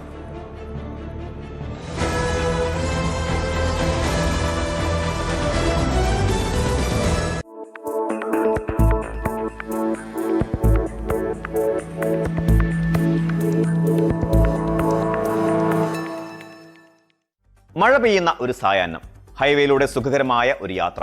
കാറിനുള്ളിൽ നേരിയ സംഗീതം പ്ലേ ചെയ്യുന്നുണ്ട്. മഴത്തുള്ളികൾ വിൻഷീൽഡിൽ വന്ന് പതിക്കുന്ന താളത്തിനൊപ്പം വാഹനം സുഗമമായി മുന്നോട്ട് കുതിക്കുന്നു. പെട്ടെന്ന് യാതൊരു മുന്നറിയിപ്പുമില്ലാതെ നിങ്ങളുടെ വാഹനത്തിന്റെ സ്റ്റിയറിംഗ് വല്ലാതെ ഭാരം കുറഞ്ഞതായി നിങ്ങൾക്ക് അനുഭവപ്പെടുന്നു. ഒരു കളിപ്പാട്ട കാർ ഓടിക്കുന്നത് പോലെ വളരെ ലാഘവത്തോടെ സ്റ്റിയറിംഗ് തെന്നി മാറുന്നു. ബ്രേക്ക് ചവിട്ടിയാലും വാഹനം നിൽക്കുന്നില്ല. പകരം നിയന്ത്രണം പൂർണ്ണമായും നഷ്ടപ്പെട്ട് ഒരു തെന്നി നീങ്ങലിലേക്ക് വാഹനം വഴിമാറുന്നു. ഏതൊരു വിദഗ്ധനായ ഡ്രൈവറെയും ഭയപ്പെടുത്തുന്ന, ജീവൻ പണയം വെക്കേണ്ടി വരുന്ന ഈ ഭയാനകമായ ചില സെക്കൻഡുകളെയാണ് ഹൈഡ്രോപ്ലേനിംഗ് അഥവാ അക്വാപ്ലേനിംഗ് എന്ന് വിളിക്കുന്നത്. ഒരു സാധാരണ മഴക്കാല ഡ്രൈവിങ്ങിനെ വലിയൊരു ദുരന്തത്തിലേക്ക് നയിക്കാൻ കെൽപ്പുള്ള ഈ ശാസ്ത്രീയ പ്രതിഭാസത്തെക്കുറിച്ച് ഓരോ ഡ്രൈവറും നിർബന്ധമായും അറിഞ്ഞിരിക്കേണ്ടതുണ്ട്. നിരത്തുകളിൽ ഒരു വാഹനം മുന്നോട്ട് കുതിക്കുന്നതും നമ്മൾ ഉദ്ദേശിക്കുന്നിടത്ത് കൃത്യമായി ബ്രേക്ക് ചെയ്ത്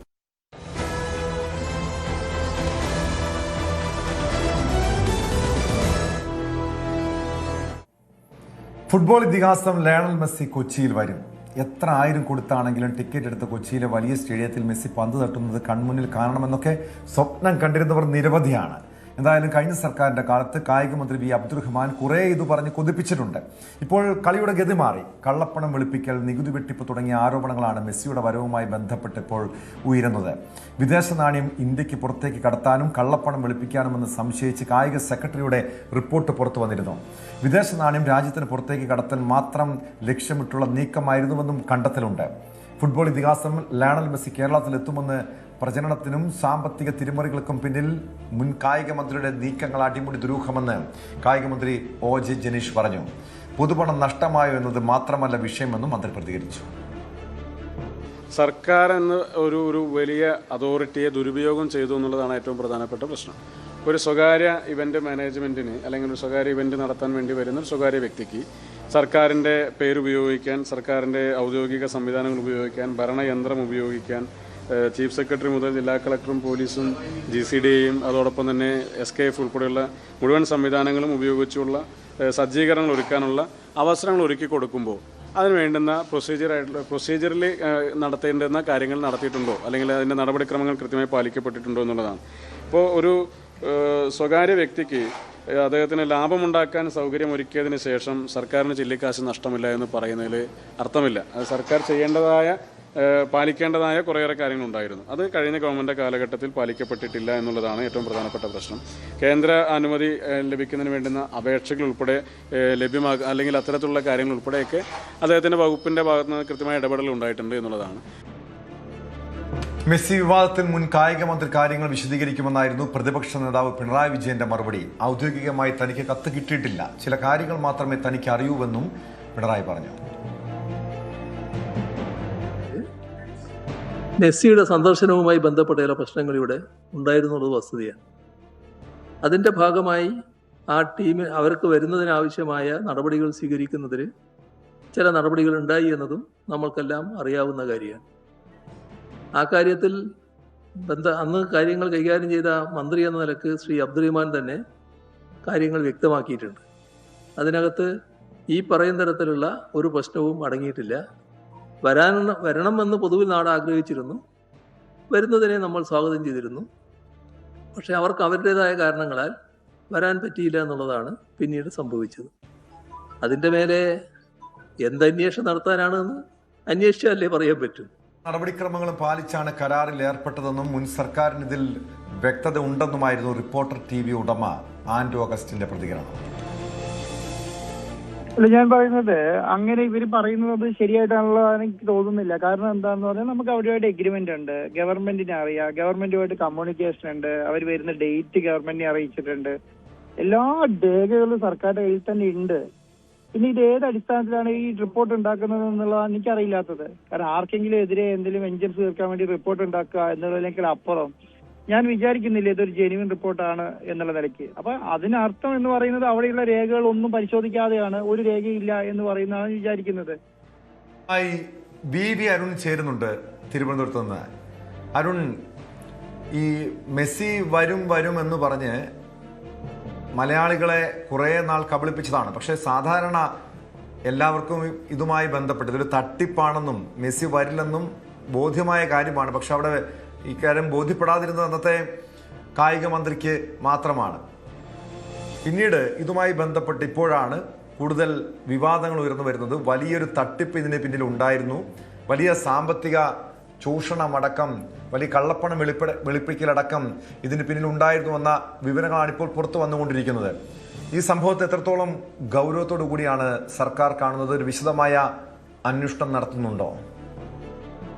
വിശദമായ അന്വേഷണത്തിലേക്ക് സർക്കാർ കടക്കുമെന്ന് തന്നെയാണ് ലഭിക്കുന്ന സൂചനകൾ. ഇപ്പോൾ മുഖ്യമന്ത്രിക്ക് മുന്നിലാണ് ഈ അന്വേഷണ റിപ്പോർട്ടുള്ളത്. കായിക വകുപ്പ് സ്പെഷ്യൽ സെക്രട്ടറി N. പ്രശാന്താണ് ഇതേപ്പറ്റി അന്വേഷിച്ചത്. അദ്ദേഹത്തിന്റെ റിപ്പോർട്ടാണ് ഇപ്പോൾ മുഖ്യമന്ത്രിയുടെ പരിഗണനയിലുള്ളത്. ഏതായാലും ഇതിൽ ഗുരുതരമായ ക്രമക്കേടുകൾ ഭരണതലത്തിൽ നടന്നിട്ടുണ്ട് എന്ന് വ്യക്തമാകുന്ന റിപ്പോർട്ടാണ് പ്രശാന്ത് നൽകിയിട്ടുള്ളത്. ഇത് രാഷ്ട്രീയ ആരോപണമായും അല്ലെങ്കിൽ മാസങ്ങളോളം സർക്കാർ പുറത്തുനിർത്തിയ ഉദ്യോഗസ്ഥർ തിരികെ വരുമ്പോൾ സർക്കാരിനെതിരെ നടത്തുന്ന ഒരു നീക്കമായും ഒക്കെ, മുൻ സർക്കാരിന് നടത്തിയ നീക്കമായും ഒക്കെ വിലയിരുത്തലുണ്ട്. പക്ഷെ ഇപ്പോൾ ഈ റിപ്പോർട്ട് വിശ്വാസത്തിലെടുത്താൽ ഗുരുതരമായ ക്രമക്കേടുകൾ നടന്നിട്ടുണ്ട് എന്നത് വ്യക്തമാവുകയാണ്. താല്പര്യപത്രം ക്ഷണിക്കലും പരസ്യത്തിന്റെ നടപടികളും സ്പോൺസർഷിപ്പ് നിരക്കുകളുടെ മൂല്യനിർണ്ണയവും അടക്കം ഇത് ഈ കമ്പനിയുടെ സാമ്പത്തിക ശേഷി, ഇവരുടെ വരുമാന സ്രോതസ് അല്ലെങ്കിൽ ഇത്രയും ഫണ്ട് 100 കോടി രൂപ ആവശ്യമായ കാര്യമെന്ന് ആദ്യം തന്നെ പറഞ്ഞതാണ്. ആ ഫണ്ട് ഇതിന്റെ ഈ പശ്ചാത്തല സൗകര്യം പരിശോധന റിപ്പോർട്ട് ഒന്നും നടത്താതെയാണ് സർക്കാർ ഇത്തരം ഒരു നീക്കത്തിന് സ്വകാര്യ കമ്പനിയുടെ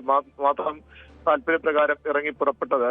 ഒരു സ്വകാര്യ കമ്പനിയെ മാത്രം തെരഞ്ഞെടുത്തിട്ടുള്ള കൃത്യമായ കാരണങ്ങൾ വിശദീകരിക്കുന്ന ഒരു ഉത്തരവും ഈ സർക്കാർ ഫയലുകൾ എങ്ങുമില്ല എന്ന് റിപ്പോർട്ടിൽ വ്യക്തമാക്കുന്നു. പൊതുമേഖലയിലെ ഏത് സംഭരണ നടപടികളും വാണിജ്യ നടപടികളും പൂർണ്ണമായും സുതാര്യവും മത്സരാധിഷ്ഠിതവുമായിരിക്കണമെന്നാണ് ചട്ടം. വിജിലൻസ് നിയമത്തിലുമൊക്കെ അതുമായി ബന്ധപ്പെട്ട കൃത്യമായ മാനദണ്ഡങ്ങളുണ്ട്. പക്ഷെ ഇതെല്ലാം മറികടന്നുകൊണ്ട് ഏകപക്ഷ തീരുമാനങ്ങളാണ് ഇവിടെ ഉണ്ടായിരുന്നത്. സ്റ്റോർ പർച്ചേസ് മാനുവൽ ലംഘിച്ചു. ടെൻഡർ എന്ന പൊതുവായ ഒരു നിയമമാണ്, അതിനുവേണ്ടിയുള്ള വിപുലമായ പരസ്യം നൽകണം, അതൊന്നും ഉണ്ടായിട്ടില്ല. അല്ലാതെ തന്നെയാണ് ഈ ഒരു RBC എന്ന റിപ്പോർട്ടർ ബ്രോഡ്കാസ്റ്റിംഗ് കമ്പനിക്ക് ഈ കരാർ നൽകിയത്. ഇത് തന്നെ ഇതിന്റെ ക്രമക്കേടിന്റെ പ്രധാന തെളിവായി ഈ റിപ്പോർട്ട് ചൂണ്ടിക്കാട്ടുന്നു. മാത്രമല്ല കേന്ദ്ര സർക്കാരിനെയും പറ്റിച്ചു എന്നാണ് പ്രധാനമായും ഇതിൽ സൂചിപ്പിക്കുന്നത്.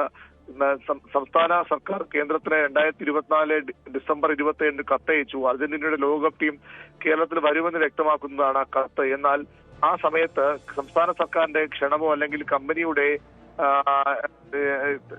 കമ്പനിക്ക് അതിന് അസോസിയേറ്റ് ചെയ്യുന്നതിന് ഉറപ്പോ നൽകിയിരുന്നില്ല. അത് മറച്ചുവെച്ചുകൊണ്ടാണ് ലയണൽ മെസ്സിയുടെ കരാർ സംബന്ധിച്ച കരാറും ഫിഫയുടെ അനുമതി പത്രമോ ഒന്നും വരുന്നതിന് മുമ്പ് തന്നെ കേന്ദ്ര സർക്കാരിനെ അറിയിക്കുകയായിരുന്നു ലോകകപ്പ് ടീം അർജന്റീന ലോകകപ്പ് ടീം കേരളത്തിൽ വരുമെന്ന കാര്യം. അത് തന്നെ കബളിപ്പിക്കലാണെന്ന് റിപ്പോർട്ടിൽ പറയുന്നു. കേന്ദ്ര സർക്കാരിന് കേരളം അയച്ച കത്ത് ഫയലിലെ വസ്തുതകൾക്ക് നിരക്കാത്തതും ആവശ്യമായ രേഖകളുടെ പിന്തുണയും ഇല്ലാത്തതായിരുന്നു എന്നാണ് റിപ്പോർട്ടിൽ പറയുന്നത്. വിദേശ നാണയം ഇന്ത്യക്ക് പുറത്തേക്ക് കടത്തലാണ് ഇതിന്റെ ലക്ഷ്യം എന്ന ഗുരുതരമായ ആരോപണവും ഇതുമായുണ്ട്. ഭീമമായ പണമിടപാടുണ്ടാകും. പ്രധാന മാർഗം ഉപയോഗിച്ചിട്ടുള്ളത് പുറത്തേക്ക് പണം കൊണ്ടുപോകാനുള്ള നീക്കങ്ങളുടെ ഭാഗമാണ്. വിദേശനാണ് ഇന്ത്യക്ക് പുറത്തേക്ക് കടത്താൻ മാത്രമായിരുന്നു പദ്ധതി എന്ന ഫയലിൽ നിന്ന് മനസ്സിലാക്കാൻ കഴിയുന്നതായി സ്പെഷ്യൽ സെക്രട്ടറി എൻ പ്രശാന്ത് റിപ്പോർട്ടിൽ പറയുന്നുണ്ട്. കള്ളപ്പണം വെളുപ്പിക്കൽ വിരുദ്ധ സൂക്ഷ്മ പരിശോധന നടത്തേണ്ട അടിയന്തര ആവശ്യകതയും ഇത് കാണിക്കുന്നുണ്ട്. അത് കള്ളപ്പണം വെളുപ്പിച്ചിരുന്ന സംശയവും അദ്ദേഹത്തിന്റെ ഈ റിപ്പോർട്ടിൽ ഉണ്ട്. ധനവകുപ്പിന്റെ ഭാഗത്തുള്ള വീഴ്ചകളും എണ്ണി പറയുന്നുണ്ട്. പ്രത്യേകിച്ച് ഇത്ര വലിയ സാമ്പത്തിക ബാധ ഉണ്ടാക്കുന്ന ഒരു നടപടിയായിട്ട് കൂടിയും എന്താണ് ഇതിലൂടെ ഉണ്ടാകുന്ന, സംസ്ഥാന സർക്കാർ എന്ത് ലാഭമുണ്ടാകും? അല്ലെങ്കിൽ മെസ്സി വന്ന് ഇവിടെ പന്ത് തട്ടിയാൽ, മെസ്സിയും അർജന്റീന ഫുട്ബോൾ ടീമും പന്ത് തട്ടിയാൽ അതിലൂടെ എത്ര വരുമാനമുണ്ടാകും? സർക്കാർ എത്ര ചെലവ് ഇതിനുണ്ടാകും? ആ വരുമാനം എത്രയുണ്ടാകും? ആ വരുമാനത്തിന്റെ എത്ര ശതമാനം സർക്കാർ ലഭിക്കും? പക്ഷേ അത്തരത്തിലൊരു കണക്കും ഉണ്ടായിരുന്നില്ല. എന്ത് വരുമാനം ലഭിച്ചാലും പൂർണ്ണമായും അത് ഈ സ്വകാര്യ കമ്പനിക്ക് പോകുന്ന തരത്തിലാണ് കരാറിലുണ്ടായിരുന്നത്. മാത്രമല്ല സർക്കാരിന്റെ ഉടമസ്ഥതയിലുള്ള GCAയുടെ സ്റ്റേഡിയം വിട്ടുകൊടുത്തതിലും ഒക്കെ വലിയ ക്രമക്കേടുകൾ നടന്നിട്ടുണ്ട് എന്നുകൂടി ഇതിൽ പറയുന്നുണ്ട്. അതുകൊണ്ട് തന്നെ ഉന്നതതല അന്വേഷണമാണ് റിപ്പോർട്ടിലെ പ്രധാന ശുപാർശ. എൻഫോഴ്സ്മെന്റ് ഡയറക്ടറേറ്റോ ഇൻകം ടാക്സ് ഡിപ്പാർട്ട്മെന്റും ഒക്കെ അന്വേഷിക്കണം. അതിനപ്പുറത്തേക്ക് സംസ്ഥാന സർക്കാർ അന്നത്തെ ചീഫ് സെക്രട്ടറിക്ക് ഇതിൽ കൃത്യമായ പങ്കുണ്ട്. അന്നത്തെ മുഖ്യമന്ത്രിയുടെ നിർദ്ദേശമുണ്ടായിരുന്നു. മേൽനോട്ടത്തിന് ഏറ്റവും പ്രധാന സർക്കാരിന്റെ ഭാഗത്ത്, അന്നത്തെ കായിക മന്ത്രിയുടെ ഭാഗത്തൊക്കെ ഒരു ജാഗ്രത കുറവുണ്ടായിട്ടില്ലേ? പ്രത്യേകിച്ചും ഈ ആൻഡ്രോ അഗസ്റ്റിനെ പോലെ, അല്ലെങ്കിൽ ഈ അഗസ്റ്റിൻ ബ്രദേഴ്സിനെ പോലെ നമുക്കറിയാം കളങ്കിതരായിട്ടുള്ള വ്യക്തികൾ, മുട്ടിൽ മരമുറി അടക്കം നിരവധി കേസുകളിലെ പ്രതികളായിട്ടുള്ള ഒരു വ്യക്തികളുമായി ഇത്തരമൊരു കരാറിൽ ഏർപ്പെടുമ്പോൾ പോലും അവിടെ ഒരു തട്ടിപ്പ് എന്തുകൊണ്ട് ഉണ്ടാകും, അല്ലെങ്കിൽ ഒരു കള്ളപ്പണം വെളുപ്പിക്കൽ, അല്ലെങ്കിൽ ഇതുപോലുള്ള സാമ്പത്തിക ചൂഷണം ഉണ്ടാകുമെന്ന് സർക്കാർ എന്തുകൊണ്ട് ചിന്തിച്ചു കാണില്ല? അല്ലെങ്കിൽ കായിക മന്ത്രി അവിടെ ഒരു ജാഗ്രത കുറവ് ഉണ്ടായിട്ടില്ലേ? സ്വാഭാവികമായും അന്നത്തെ മന്ത്രിയുടെ ഒരു പ്രതികരണം ഈ വിഷയത്തിൽ നിലപാടടക്കം പുറത്തു വരേണ്ടതല്ലേ? അങ്ങനെ ഒരു പ്രതികരിക്കാൻ വി അബ്ദുറഹ്മാൻ തയ്യാറായിട്ടുണ്ടോ അരുൺ? ഇന്നലെ തന്നെ അദ്ദേഹം വാർത്താക്കുറിപ്പ് പുറത്തിറക്കിയിരുന്നു. ഒരു തരത്തിലുള്ള ക്രമക്കേടും ഉണ്ടായിട്ടില്ല, സർക്കാർ ഖജനാവിൽ നിന്ന് ഒരു പണവും നഷ്ടപ്പെട്ടിട്ടില്ല എന്നൊരു പ്രതികരണം അദ്ദേഹത്തിന്റെ ഭാഗത്ത് ഉണ്ടായത്. പക്ഷെ അതിനപ്പുറത്തേക്ക് ഇത്തരത്തിൽ മെസ്സിയെ പോലുള്ള ലോകത്തിലെ ഏറ്റവും പ്രധാനപ്പെട്ട ഒരു ഫുട്ബോളർ ഇന്ത്യയിലേക്ക് വരുന്നു, അല്ലെങ്കിൽ കേരളത്തിലേക്ക് വരുന്നു, അതിനുവേണ്ടിയുള്ള പശ്ചാത്തല സംവിധാനങ്ങൾ, ഇവർ എന്ത് ഉറപ്പാണ് ഇതിൽ കമ്പനിക്ക് ലഭിച്ചിട്ടുള്ളതെന്ന കാര്യമാണ് ഏറ്റവും പ്രധാനം. ഈ റിപ്പോർട്ടിൽ പറയുന്ന അനുസരിച്ചാണെങ്കിൽ ഒരു തരത്തിലുമുള്ള ഉറപ്പ് ലഭിച്ചില്ല. പകരം അവരുടെ ഒരു പാംലെറ്റ്, ഒരു ബുക്ക്ലെറ്റ് ഇവർ കൈമാറുകയായിരുന്നു. അപ്പുറത്തേക്ക് രേഖാമൂലമുള്ള ഒരു ഉറപ്പ് ലഭിച്ചിട്ടില്ലെന്നാണ് റിപ്പോർട്ട് കുറ്റപ്പെടുന്നത്. റിപ്പോർട്ടർ TV പോഡ്കാസ്റ്റിംഗ് സ്ഥാപനത്തിന്റെ MD ഒക്കെ തള്ളിക്കളയുന്നു. കൃത്യമായ ഉറപ്പ് ഇമെയിലിലൂടെ ലഭിച്ചിരുന്നു, രേഖകളുണ്ട് എന്നവർ പറയുന്നു. പക്ഷെ ഈ റിപ്പോർട്ട് പൂർണ്ണമായും അത്തരം അവകാശവാദങ്ങളെ തള്ളിക്കളയുന്നതാണ്. ഒരു തരത്തിലുള്ള കത്തിടപാടുകളോ സ്ഥിരീകരണമോ ഉണ്ടാകാതെയാണ് ഈ കമ്പനി ഇത്തരം പ്രചരണം നടത്തിയത്. അതിനൊപ്പം സർക്കാരും ഇറങ്ങി ചെല്ലുകയായിരുന്നു. സർക്കാരും ഈ പ്രചരണവുമായി രംഗത്തിറങ്ങുകയായിരുന്നു. സർക്കാരിനെ കബളിപ്പിക്കുകയാണോ, അല്ലെങ്കിൽ സർക്കാരിന്റെ മന്ത്രി ഉൾപ്പെടെയുള്ളവർക്ക് ഇതിൽ ഏതെങ്കിലും പങ്കുണ്ടോ എന്ന സംശയവും ചോദ്യവുമാണ് പ്രധാനമായും ഈ റിപ്പോർട്ടിൽ ഉള്ളത്. സർക്കാർ ഇത് ഏത് തരത്തിലേക്കുള്ള നടപടികളിലേക്ക് നീങ്ങുമെന്നാണ് ഇനി അറിയേണ്ടത്. സ്വാഭാവികമായും മുഖ്യമന്ത്രിയുടെ പരിഗണനയിലുണ്ട്. ഇതിൽ തുടർ നടപടികൾ ആവശ്യമുള്ളതാണ്. എൻഫോഴ്സ്മെന്റ് ഡയറക്ടറേറ്റ് അന്വേഷണത്തിന് കള്ളപ്പണം വെളുപ്പിക്കൽ, വിദേശ നാണയ വിനിമയ ചട്ടപ്രകാരമുള്ള കുറ്റം നടത്തുന്നുണ്ടെങ്കിൽ അത്തരം കാര്യങ്ങളിലൊക്കെ ഉന്നതതല അന്വേഷണം ഉണ്ടാകേണ്ടതുണ്ട്. നാളത്തെ മന്ത്രിസഭായോഗമൊക്കെ ഒരു വിഷയം പരിഗണിച്ചേക്കാം. അതിനപ്പുറത്തേക്ക് മറ്റേതെങ്കിലും തരത്തിലുള്ള പ്രധാന അന്വേഷണം അതിന്റെ ഭാഗമായി ഉണ്ടാകുമോ എന്ന കാര്യമാണ് ഇനി അറിയേണ്ടത്.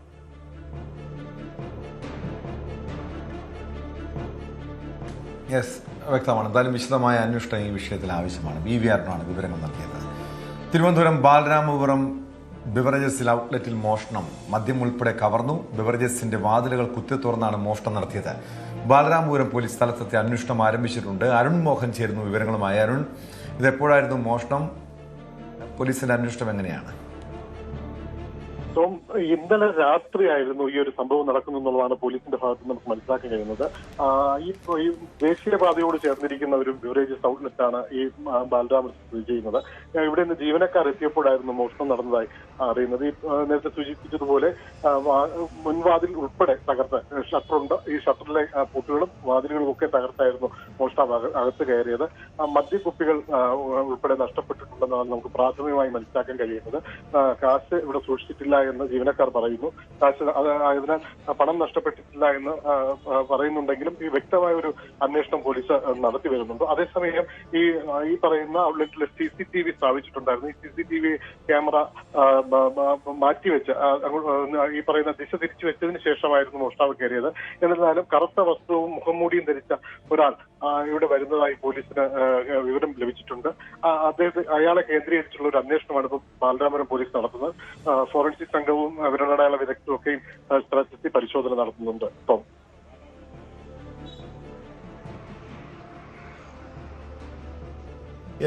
ഇത് അങ്ങനെ സ്ഥിരമായി ഒരു മോഷണം നടക്കുന്ന അല്ലെങ്കിൽ ഈ കവർച്ചാ സംഘങ്ങളുടെ ഒരു സാന്നിധ്യമുള്ള ഒരു പ്രദേശമാണോ ഇത്?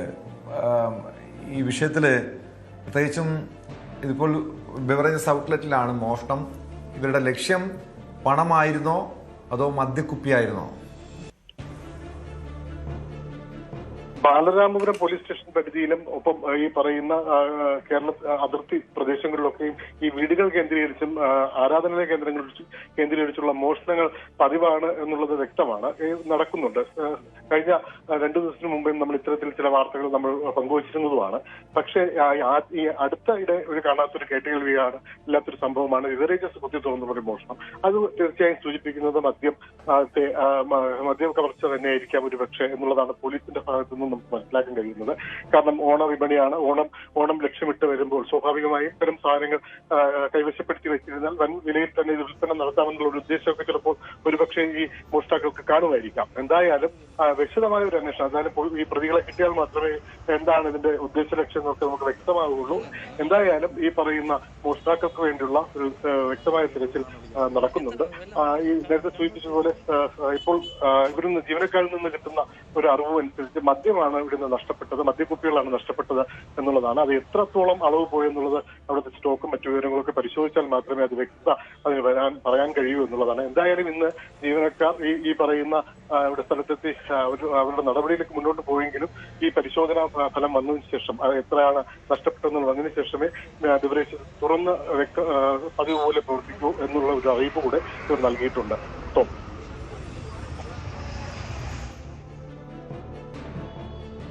അരുൺ മോഹനാണ് വിവരങ്ങൾ നൽകിയത്. ബാലരാമപുരത്താണ് ബിവറേജസിൽ മോഷണം നടന്നത്. പോലീസ് കേസെടുത്ത് അന്വേഷണം ആരംഭിച്ചിട്ടുണ്ട്. ഇടവേള.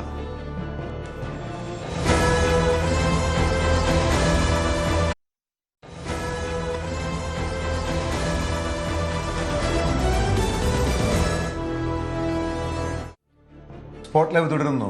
പോലീസുകാരെ ഭീഷണിപ്പെടുത്തിയ കേസിൽ അറസ്റ്റിലായ അർജുൻ ആയങ്കിയുടെ മൊബൈൽ ഫോൺ കണ്ടെത്തി. ആഭ്യന്തരമന്ത്രിക്കെതിരെ പോസ്റ്ററിനെ ഉപയോഗിച്ച് എന്ന് കരുതുന്ന ഫോണാണ് കണ്ടെത്തിയത്. ആയങ്കിയെ പിടികൂടിയ അഭിഭാഷകയുടെ അപ്പാർട്ട്മെന്റിന് സമീപത്തു നിന്നാണ് ഫോൺ കണ്ടെത്തിയത്. വിവരങ്ങളുമായി KV ബൈജു ചേരുന്നുണ്ട്.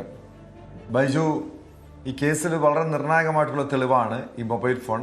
നമുക്കറിയാം, ഇത് ആഭ്യന്തരമന്ത്രിയെ വെല്ലുവിളിച്ചത് മാത്രമല്ല, ഇവിടുത്തെ ഈ നാട്ടിലെ പോലീസ് സംവിധാനത്തെ ഒന്നടങ്കം വെല്ലുവിളിക്കുകയും SHOയെ ഭീഷണിപ്പെടുത്തുകയും ചെയ്തതുൾപ്പെടെയുള്ള നിരവധി കുറ്റകൃത്യങ്ങൾ ചെയ്തത് ഈ ഫോണിലൂടെയാണ്. മറ്റെന്തൊക്കെ, അതായത് ഈ ദിവസങ്ങളിൽ പോലീസിന്റെ അന്വേഷണത്തിൽ അർജുൻ ആയങ്കിക്കെതിരെ ആ കേസിൽ എന്തൊക്കെ തെളിവുകളാണ് അന്വേഷണ സംഘത്തിന് ഇതുവരെ കണ്ടെത്താൻ കഴിഞ്ഞിട്ടുള്ളത്? ടോമേ, ഈ കേസിൽ വളരെ നിർണായകമാണ് ഈ മൊബൈൽ ഫോൺ. കാരണം ഇയാളുടെ പല കുറ്റകൃത്യങ്ങളും നടന്നത് അല്ലെങ്കിൽ നടത്തിയത് ഇതേ ഫോൺ ഉപയോഗിച്ചാണ്. അതുകൊണ്ട് ഈ ഫോൺ കണ്ടെത്തുക എന്നത് തന്നെയാണ് ഏറ്റവും പ്രധാനപ്പെട്ട അന്വേഷണത്തിന്റെ ആവശ്യവും. ഇയാളെ കസ്റ്റഡിയിൽ ആവശ്യപ്പെട്ടതും ഇത്തരത്തിൽ ഈ ഫോൺ കണ്ടെത്താനുണ്ട്, പ്രധാനമായും ഈ ഫോൺ കണ്ടെത്താനുണ്ട് എന്ന് പറഞ്ഞായിരുന്നു കസ്റ്റഡിയിൽ വാങ്ങിയത് പോലും. അങ്ങനെ ഒരു ഐഫോൺ ആണ് ഇത്തരത്തിൽ ഇയാൾ കുറ്റകൃത്യം, അതായത് ആഭ്യന്തര വകുപ്പ് മന്ത്രി രമേശ് ചെന്നിത്തലയ്ക്കെതിരെ ഇത്തരത്തിൽ പോസ്റ്റ് ഇട്ട ആ മൊബൈൽ ഫോൺ, അത് ഒരു ഐഫോൺ ആയിരുന്നു. ആ ഫോൺ ഇയാൾ ഏറ്റവും ഒടുവിൽ കസ്റ്റഡിയിലായ അഭിഭാഷകയുടെ അപ്പാർട്ട്മെന്റിലെ സമീപത്ത് നിന്നാണ് ഈ ഫോൺ കണ്ടെത്തിയത്. അവിടെ ഒരു ഷൂ റാക്കറ്റിന്റെ അകത്ത് ഒളിപ്പിച്ചു വെച്ച നിലയിലായിരുന്നു ഫോൺ.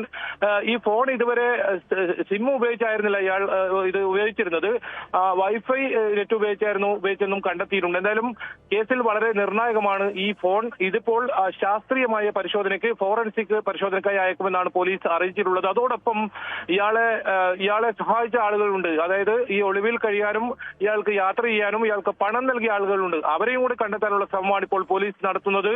3 ദിവസത്തെ കസ്റ്റഡിയാണ്. വെള്ളിയാഴ്ച 11:30 കോടതിയിൽ തിരിച്ച് ഹാജരാക്കേണ്ടി വരും. എന്തായാലും കണ്ണൂരിലെ ഈ കേസിലാണ് ഇപ്പോൾ കസ്റ്റഡിയിലുള്ളത്. അതോടൊപ്പം കോതമംഗലം രജിസ്റ്റർ ചെയ്ത കേസിലും ഇയാളെ കസ്റ്റഡിയിൽ ആവശ്യപ്പെടും എന്നാണ് പോലീസ് പറയുന്നത്. അതായത് ഇയാൾക്കെതിരെ കാപ്പ ചുമത്താനുള്ള നടപടികൾ ആരംഭിച്ചിട്ടുണ്ട്. ആ കാപ്പ ചുമത്തുന്നവരുള്ള കാലയളവിൽ ഇത്തരത്തിൽ ഇയാളെ പരമാവധി ഇത്തരത്തിൽ കസ്റ്റഡിയിൽ വാങ്ങുകയും അങ്ങനെ പോലീസ് കസ്റ്റഡിയിൽ തന്നെ വെക്കാനാണ് ഇപ്പോൾ തീരുമാനിച്ചിട്ടുള്ളത്.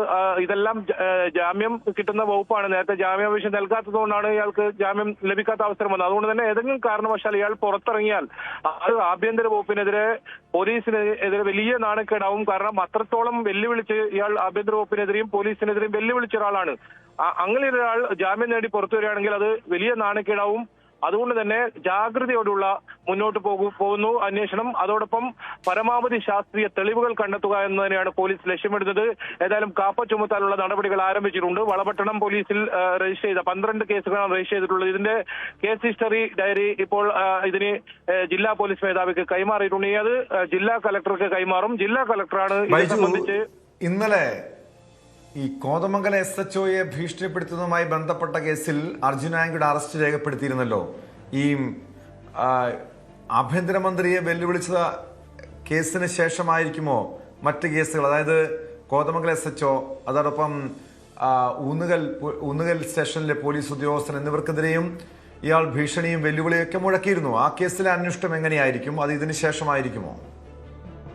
തീർച്ചയായും വളരെ പ്രധാനപ്പെട്ട കാര്യമാണത്. കോതമംഗലം കേസിൽ ഇയാളെ കസ്റ്റഡിയിൽ വാങ്ങും. അത് നിലവിൽ ഇപ്പോഴുള്ള കസ്റ്റഡി കാലാവധി അവസാനിച്ചാൽ തൊട്ട് പിന്നാലെ തന്നെ കോതമംഗലം കേസിലും ഇയാളെ കസ്റ്റഡിയിൽ വാങ്ങും. അവിടെ പ്രധാനപ്പെട്ട കേസുള്ളത് ഇത് തന്നെയാണ്. SHOയെ ഭീഷണിപ്പെടുത്തി. അതോടൊപ്പം ഊന്നുകൽ പോലീസിലും ഇത്തരത്തിൽ ഇദ്ദേഹത്തിന്റെ ഈ പോലീസ് ഓഫീസ് ഉദ്യോഗസ്ഥനെ ഭീഷണിപ്പെടുത്തിയെന്ന് മാത്രമല്ല ഇയാളുടെ ഭാര്യയുടെ മൊബൈലിലേക്ക് അശ്ലീല സന്ദേശം അയക്കുന്ന സാഹചര്യം ഉണ്ടായി. അതുകൊണ്ട് തന്നെ വിശദമായ ഒരു അന്വേഷണം നടത്താനാണ് പോലീസ് ഉദ്ദേശിക്കുന്നത്. ഇതിൽ ഏറ്റവും പ്രധാനം ഇയാൾ പതിവായി ഉപയോഗിക്കുന്ന മൊബൈൽ ഫോണാണ്. ആ മൊബൈൽ ഫോൺ ഇപ്പോൾ കണ്ടെത്താൻ സാധിച്ചിട്ടുണ്ട്. ഇയാളുടെ പല കൊട്ടേഷൻ സംഘങ്ങളും ക്രിമിനൽ പ്രവർത്തനങ്ങൾക്കും ഇയാൾ നേതൃത്വം നൽകിയത് അല്ലെങ്കിൽ ഉപയോഗിച്ച ഒരു ഫോണാണ്. ആ ഫോൺ കണ്ടെത്താൻ സാധിച്ചു എന്നാണ് പോലീസ് പറയുന്നത്. അങ്ങനെയാണെങ്കിൽ ഈ നിരവധി തെളിവുകൾ, ശാസ്ത്രീയ തെളിവുകൾ ഇതിലൂടെ ഉണ്ടാക്കാൻ പോലീസിന് സാധിക്കും. അതാണ് ഏറ്റവും പ്രധാനം. ഇതിൽ തെളിവുകൾ ഉണ്ടാക്കുക എന്ന് തന്നെയാണ് പോലീസ് ഇപ്പോൾ മുന്നോട്ട് പോകുന്നത്. എന്തായാലും കോതമംഗലം കേസിൽ കസ്റ്റഡിയിൽ വാങ്ങും. ഇതിനിടയിൽ തന്നെ ഈ കാപ്പ ചുമത്തുന്ന നടപടികളിലേക്ക് കടക്കും. പിന്നീട് ജയിലിൽ അടക്കുക, അതായത് അർജുൻ ആങ്കിയെ പുറത്തിറങ്ങാൻ കഴിയാത്ത രീതിയിൽ പൂട്ടുക, അതാണ് പോലീസ് ഇപ്പോൾ മുന്നോട്ട് പോകുന്നത്. അതോടൊപ്പം പരമാവധി തെളിവുകൾ ഇയാൾക്കെതിരെ ശേഖരിക്കുക. എന്തായാലും ഇന്ന് തെളിവെടുപ്പ് ഇപ്പോഴും തുടരുകയാണ്. അതോടൊപ്പം ചോദ്യം ചെയ്യലും തുടരുന്നുണ്ട്. ഇയാൾക്ക് സഹായം ചെയ്ത ആളുകളെ ഉൾപ്പെടെ കണ്ടെത്താനുള്ള ഒരു ശ്രമമാണ് ഇപ്പോൾ നടത്തുന്നത്. എന്തായാലും കൂടുതൽ ആളുകൾ വരും ദിവസങ്ങളിൽ പ്രതികളാകും അല്ലെങ്കിൽ അറസ്റ്റ് ചെയ്യും. പ്രത്യേക അന്വേഷണ സംഘം അറസ്റ്റ് ചെയ്യുമെന്ന് തന്നെയാണ് നമുക്ക് മനസ്സിലാക്കാൻ സാധിക്കുന്നത്. ടോം.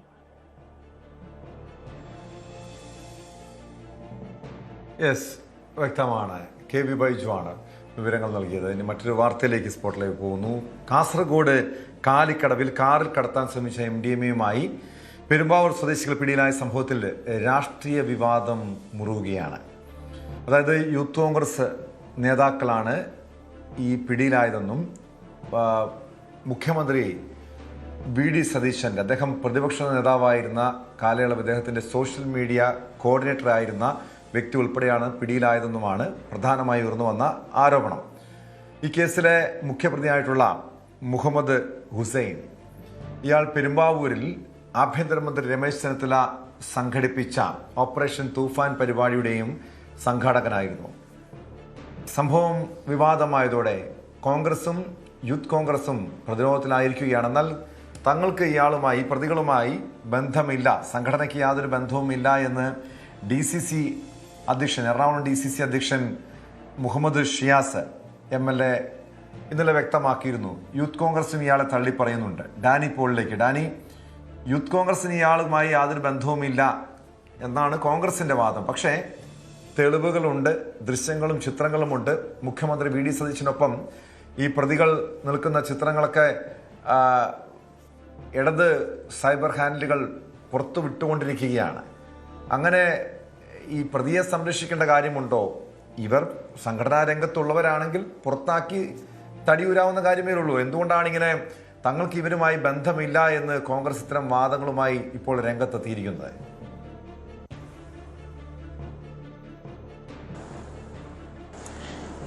ടോമ, ഇതിൽ പ്രതികളുമായി തങ്ങൾക്ക് ബന്ധമില്ല എന്ന് ആവർത്തിച്ച് ഉറപ്പിക്കാനാണ് ഇപ്പോൾ കോൺഗ്രസ് നേതൃത്വം ശ്രമിക്കുന്നത് എന്നതാണ് നമ്മൾക്ക് വ്യക്തമാകുന്നത്. പക്ഷേ ഇതാകട്ടെ പലപ്പോഴും ഫലപ്രാപ്തിയിൽ എത്തുന്നില്ല. കാരണം ഇവരുമായി ബന്ധമുള്ള ഇവർക്കെല്ലാം തന്നെ മുഖ്യമന്ത്രിയുമായി വളരെ അടുപ്പമുണ്ട് എന്ന് സ്ഥാപിക്കാൻ കഴിയുന്ന രീതിയിലുള്ള തെളിവുകൾ ഓരോ സമയവും ഓരോ ഇടവേളകളിലും തന്നെ പുറത്തു വരുന്നുണ്ട്. പ്രത്യേകിച്ച് പ്രതിപക്ഷ നേതാവായിരുന്നപ്പോൾ തന്നെ വി.ഡി. സതീശനുമായി ഇവർക്ക് വളരെ അടുപ്പം ഉണ്ടായിരുന്നു. അതോടൊപ്പം തന്നെ ഇവർ കോൺഗ്രസ് പ്രവർത്തകരായിരുന്നു. യൂത്ത് കോൺഗ്രസിലെല്ലാം വളരെ സജീവമായിരുന്നു. ഇവർ നേതാക്കന്മാരുമെല്ലാം തന്നെ അടുപ്പം പുലർത്തിയിരുന്നു എന്നതെല്ലാം തന്നെ സ്ഥാപിക്കാൻ കഴിയുന്ന ചിത്രങ്ങൾ വളരെ സജീവമായിട്ട് തന്നെ സൈബർ ഇടങ്ങളിൽ ലഭ്യമാണ്. വളരെ അടുപ്പം. അങ്ങനെ പെട്ടെന്ന് ഒരു ദിവസം ഒരു പ്രസ്താവന ഇറക്കിക്കൊണ്ട് ഇത് തള്ളിപ്പറയാനായിട്ട് കഴിയുകയില്ല. നിലവിൽ ഇപ്പോൾ കോൺഗ്രസ് നേതൃത്വം ശ്രമിക്കുന്നത്, അല്ലെങ്കിൽ യൂത്ത് കോൺഗ്രസ് ശ്രമിക്കുന്നതും പരിശ്രമിച്ചുകൊണ്ടിരിക്കുന്നതുമെല്ലാം ഇവർക്ക് ഒരു ബന്ധവുമില്ല എന്ന് സ്ഥാപിക്കാൻ വേണ്ടിയുള്ള പരിശ്രമങ്ങളാണ് എല്ലായിടത്തും നടക്കുന്നത്. പക്ഷേ ആവശ്യത്തിനധികം ഫോട്ടോയാകട്ടെ മറ്റു കാര്യങ്ങളാകട്ടെ ഇതെല്ലാം തന്നെ പുറത്തു വരികയും ചെയ്യുന്നുണ്ട്. എന്തായാലും ഇക്കാര്യത്തിൽ ശക്തമായ രീതിയിലുള്ളൊരു പ്രതിഷേധം ഉടലെടുത്തു കഴിഞ്ഞു. അതിപ്പോൾ പ്രതിപക്ഷ നേതാവ് തന്നെ പിണറായി വിജയന് ഇത്തരം കാര്യങ്ങൾ വ്യക്തമാക്കുന്നു. ഇതങ്ങനെ എളുപ്പത്തിൽ മാറ്റി നിർത്താൻ പറ്റുന്ന ഒരു കേസല്ല. ഇതിൽ ലഹരി വിരുദ്ധ പ്രവർത്തനങ്ങൾ എന്ന് പറഞ്ഞു സർക്കാരിൻ്റെ മുഖമുദ്രയായി പരിപാടി തൂഫാൻ ഒരിടത്ത് അവതരിപ്പിക്കുമ്പോൾ മുഖ്യമന്ത്രിക്കൊപ്പം ആഭ്യന്തരമന്ത്രിക്കൊപ്പം തന്നെ പ്രധാന പ്രതി തന്നെ ഇവർക്കൊപ്പമുള്ള കാര്യങ്ങളെല്ലാം തന്നെ പ്രചരിക്കുകയും ചെയ്യുന്നുണ്ട്. അപ്പോൾ ഒരു ഭാഗത്ത് കോൺഗ്രസ് UDF എല്ലാം തന്നെ ഇതിനെതിരെ പറയുകയും മറുഭാഗത്ത് ഇവർ തന്നെ ഇതിൻ്റെ കച്ചവടക്കാരായി മാറുകയും ചെയ്യുന്നു എന്നതാണ് പ്രതിപക്ഷത്തിൻ്റെ പ്രധാനമായ ഒരു ആരോപണമായി വരുന്നത്. ഇതെങ്ങനെയാണ് ശരിയാവുക? ഇത് ഏത് രീതിയിലാണ് വ്യാഖ്യാനിക്കപ്പെടുക? സമൂഹത്തിന് ഇതെങ്ങനെ പറഞ്ഞ് ബോധ്യപ്പെടുത്താൻ കഴിയുമെന്ന വളരെ ഗുരുതരമായ ചോദ്യങ്ങൾ തന്നെയാണ് ഉയരുന്നത് എന്ന കാര്യത്തിൽ ഒരു സംശയവുമില്ല. ഇന്നിപ്പോൾ DYFI പ്രത്യക്ഷമായ പ്രതിഷേധത്തിലേക്ക് എല്ലാം തന്നെ ഇറങ്ങിക്കഴിഞ്ഞിരിക്കുന്നു. ഈ സംസ്ഥാന വ്യാപകമായിട്ട് തന്നെ ഇതൊരു ക്യാമ്പയിനായി ഉയർത്തിക്കൊണ്ടുവരാൻ ശ്രമിക്കുന്നു. കാരണം ഇങ്ങനെ ഈ മയക്കുമരുന്ന് കച്ചവടം നടത്തുന്ന ആളുകൾ അവർക്ക് മുഖ്യമന്ത്രിയുടെ ഓഫീസുമായി എന്താണ് ബന്ധം? നേരത്തെ ഉണ്ടായിരുന്നത് ഒരു സജീവമായിരുന്നപ്പോൾ അന്ന് ഇതെന്തെല്ലാം ചെയ്തു എന്നതടക്കം പരിശോധിക്കണമെന്നതാണ് ഇപ്പോൾ പറഞ്ഞു വരുന്നത്. പ്രതിപക്ഷ നേതാവായിരുന്നപ്പോൾ പോലും ഈ ആയിരുന്ന കാലത്തും ഈ അടുപ്പമുണ്ടായിരുന്നു. ആ സമയത്തും ഇവരെന്തൊക്കെ ചെയ്തു എന്നതുകൂടി പരിശോധനയുടെ ഭാഗമാകണമെന്നും ആരൊക്കെയാണ് ഇതിൻ്റെ ഇടനിലക്കാരെന്ന് പരിശോധിക്കണമെന്ന് പറഞ്ഞു. ഇപ്പോൾ DYFI പറയുന്നത് മഞ്ഞുമലയുടെ ഒരറ്റം മാത്രമാണ് വന്നിരിക്കുന്നത് എന്നതാണ് അവർ പ്രധാനമായും പറയുന്നത്. അപ്പോൾ ഇതിനൊപ്പം കുടപിടിച്ചു കൊടുക്കുന്നവർ ആരൊക്കെയാണ്? ഇതിന് ഗുണഭോക്താക്കൾ, ഇതിൽ നിന്ന് പിരിക്കുന്ന പണം ഇതെല്ലാം എവിടേക്കാണ് പോകുന്നത്? ആർക്ക് വേണ്ടിയാണ് ഈ ഡീലിംഗ് നടത്തുന്നത്? ഇതെല്ലാം പരിശോധിക്കണമെന്നത് ഒരു ആക്ഷേപമായി ഉയർത്തിക്കൊണ്ടുവരുന്നുണ്ട്. എന്തായാലും ഈ കേസ് കോൺഗ്രസിന് തലവേദനയാകുന്ന രീതിയിലേക്ക് തന്നെ പോകുന്നു. അതിനെ പ്രതിരോധിക്കുക എന്ന രീതിയിലുള്ള ശ്രമങ്ങൾ ഇവർ കോൺഗ്രസ്സുകാരെ അല്ല എന്ന രീതിയിലാണ് കോൺഗ്രസ് ഇപ്പോൾ പ്രസ്താവനകൾ ഇറക്കുന്നത്. നേരത്തെ ഉണ്ടായിരുന്നു, ഇപ്പോൾ ഉള്ള ആളുകളല്ല എന്നതടക്കമുള്ള കാര്യങ്ങളാണ് പറയുവാനും പ്രചരിപ്പിക്കുവാനും പ്രതിരോധിക്കുവാനും ശ്രമിക്കുന്നത്. പക്ഷേ അത് എത്ര കണ്ട വില പോകും എന്നതാണ്. കാരണം ഈ ചിത്രങ്ങൾ അടക്കമുള്ള കാര്യങ്ങൾ പുറത്തുവിട്ടുകൊണ്ടാണ് ഒരു സൈബർ സോഷ്യൽ മീഡിയയിൽ നിന്ന് അങ്ങനെ ഇവർക്ക് കോൺഗ്രസുമായി ബന്ധമുണ്ടെങ്കിൽ സംഘടനാ തലത്തിൽ നടപടിയെടുക്കണം, നിയമ നടപടി സ്വീകരിക്കണം. അതുമാത്രമല്ല, മന്ത്രിമാരും മുഖ്യമന്ത്രിയൊക്കെ ഒന്ന് ജാഗ്രത പാലിക്കണം നല്ലതാണ്. പലരും ഇതുപോലുള്ള തട്ടിപ്പുകാരും ലഹരിക്കടത്തുകാരും അതോടൊപ്പം കള്ളപ്പണക്കാരും ഒക്കെ നിങ്ങളെ സമീപിച്ചേക്കാം, അടുപ്പം സ്ഥാപിച്ചേക്കാം. അവരുടെ പിന്നിലും മറ്റു പല ഉദ്ദേശങ്ങളും ഉണ്ടാകാം. സർക്കാരുമായും മന്ത്രിയുമായും അടുപ്പമുണ്ടെന്ന് പറഞ്ഞ് അത് മുതലെടുക്കുന്ന, അതുവഴി തട്ടിപ്പ് നടത്തുന്ന ആളുകളുണ്ടെന്നുള്ള കാര്യം ഒന്ന് കരുതിയിരിക്കുന്നത് നല്ലതാണ്. സ്പോട്ട് ലൈവ് പൂർണ്ണമാകുന്നു. നമസ്കാരം.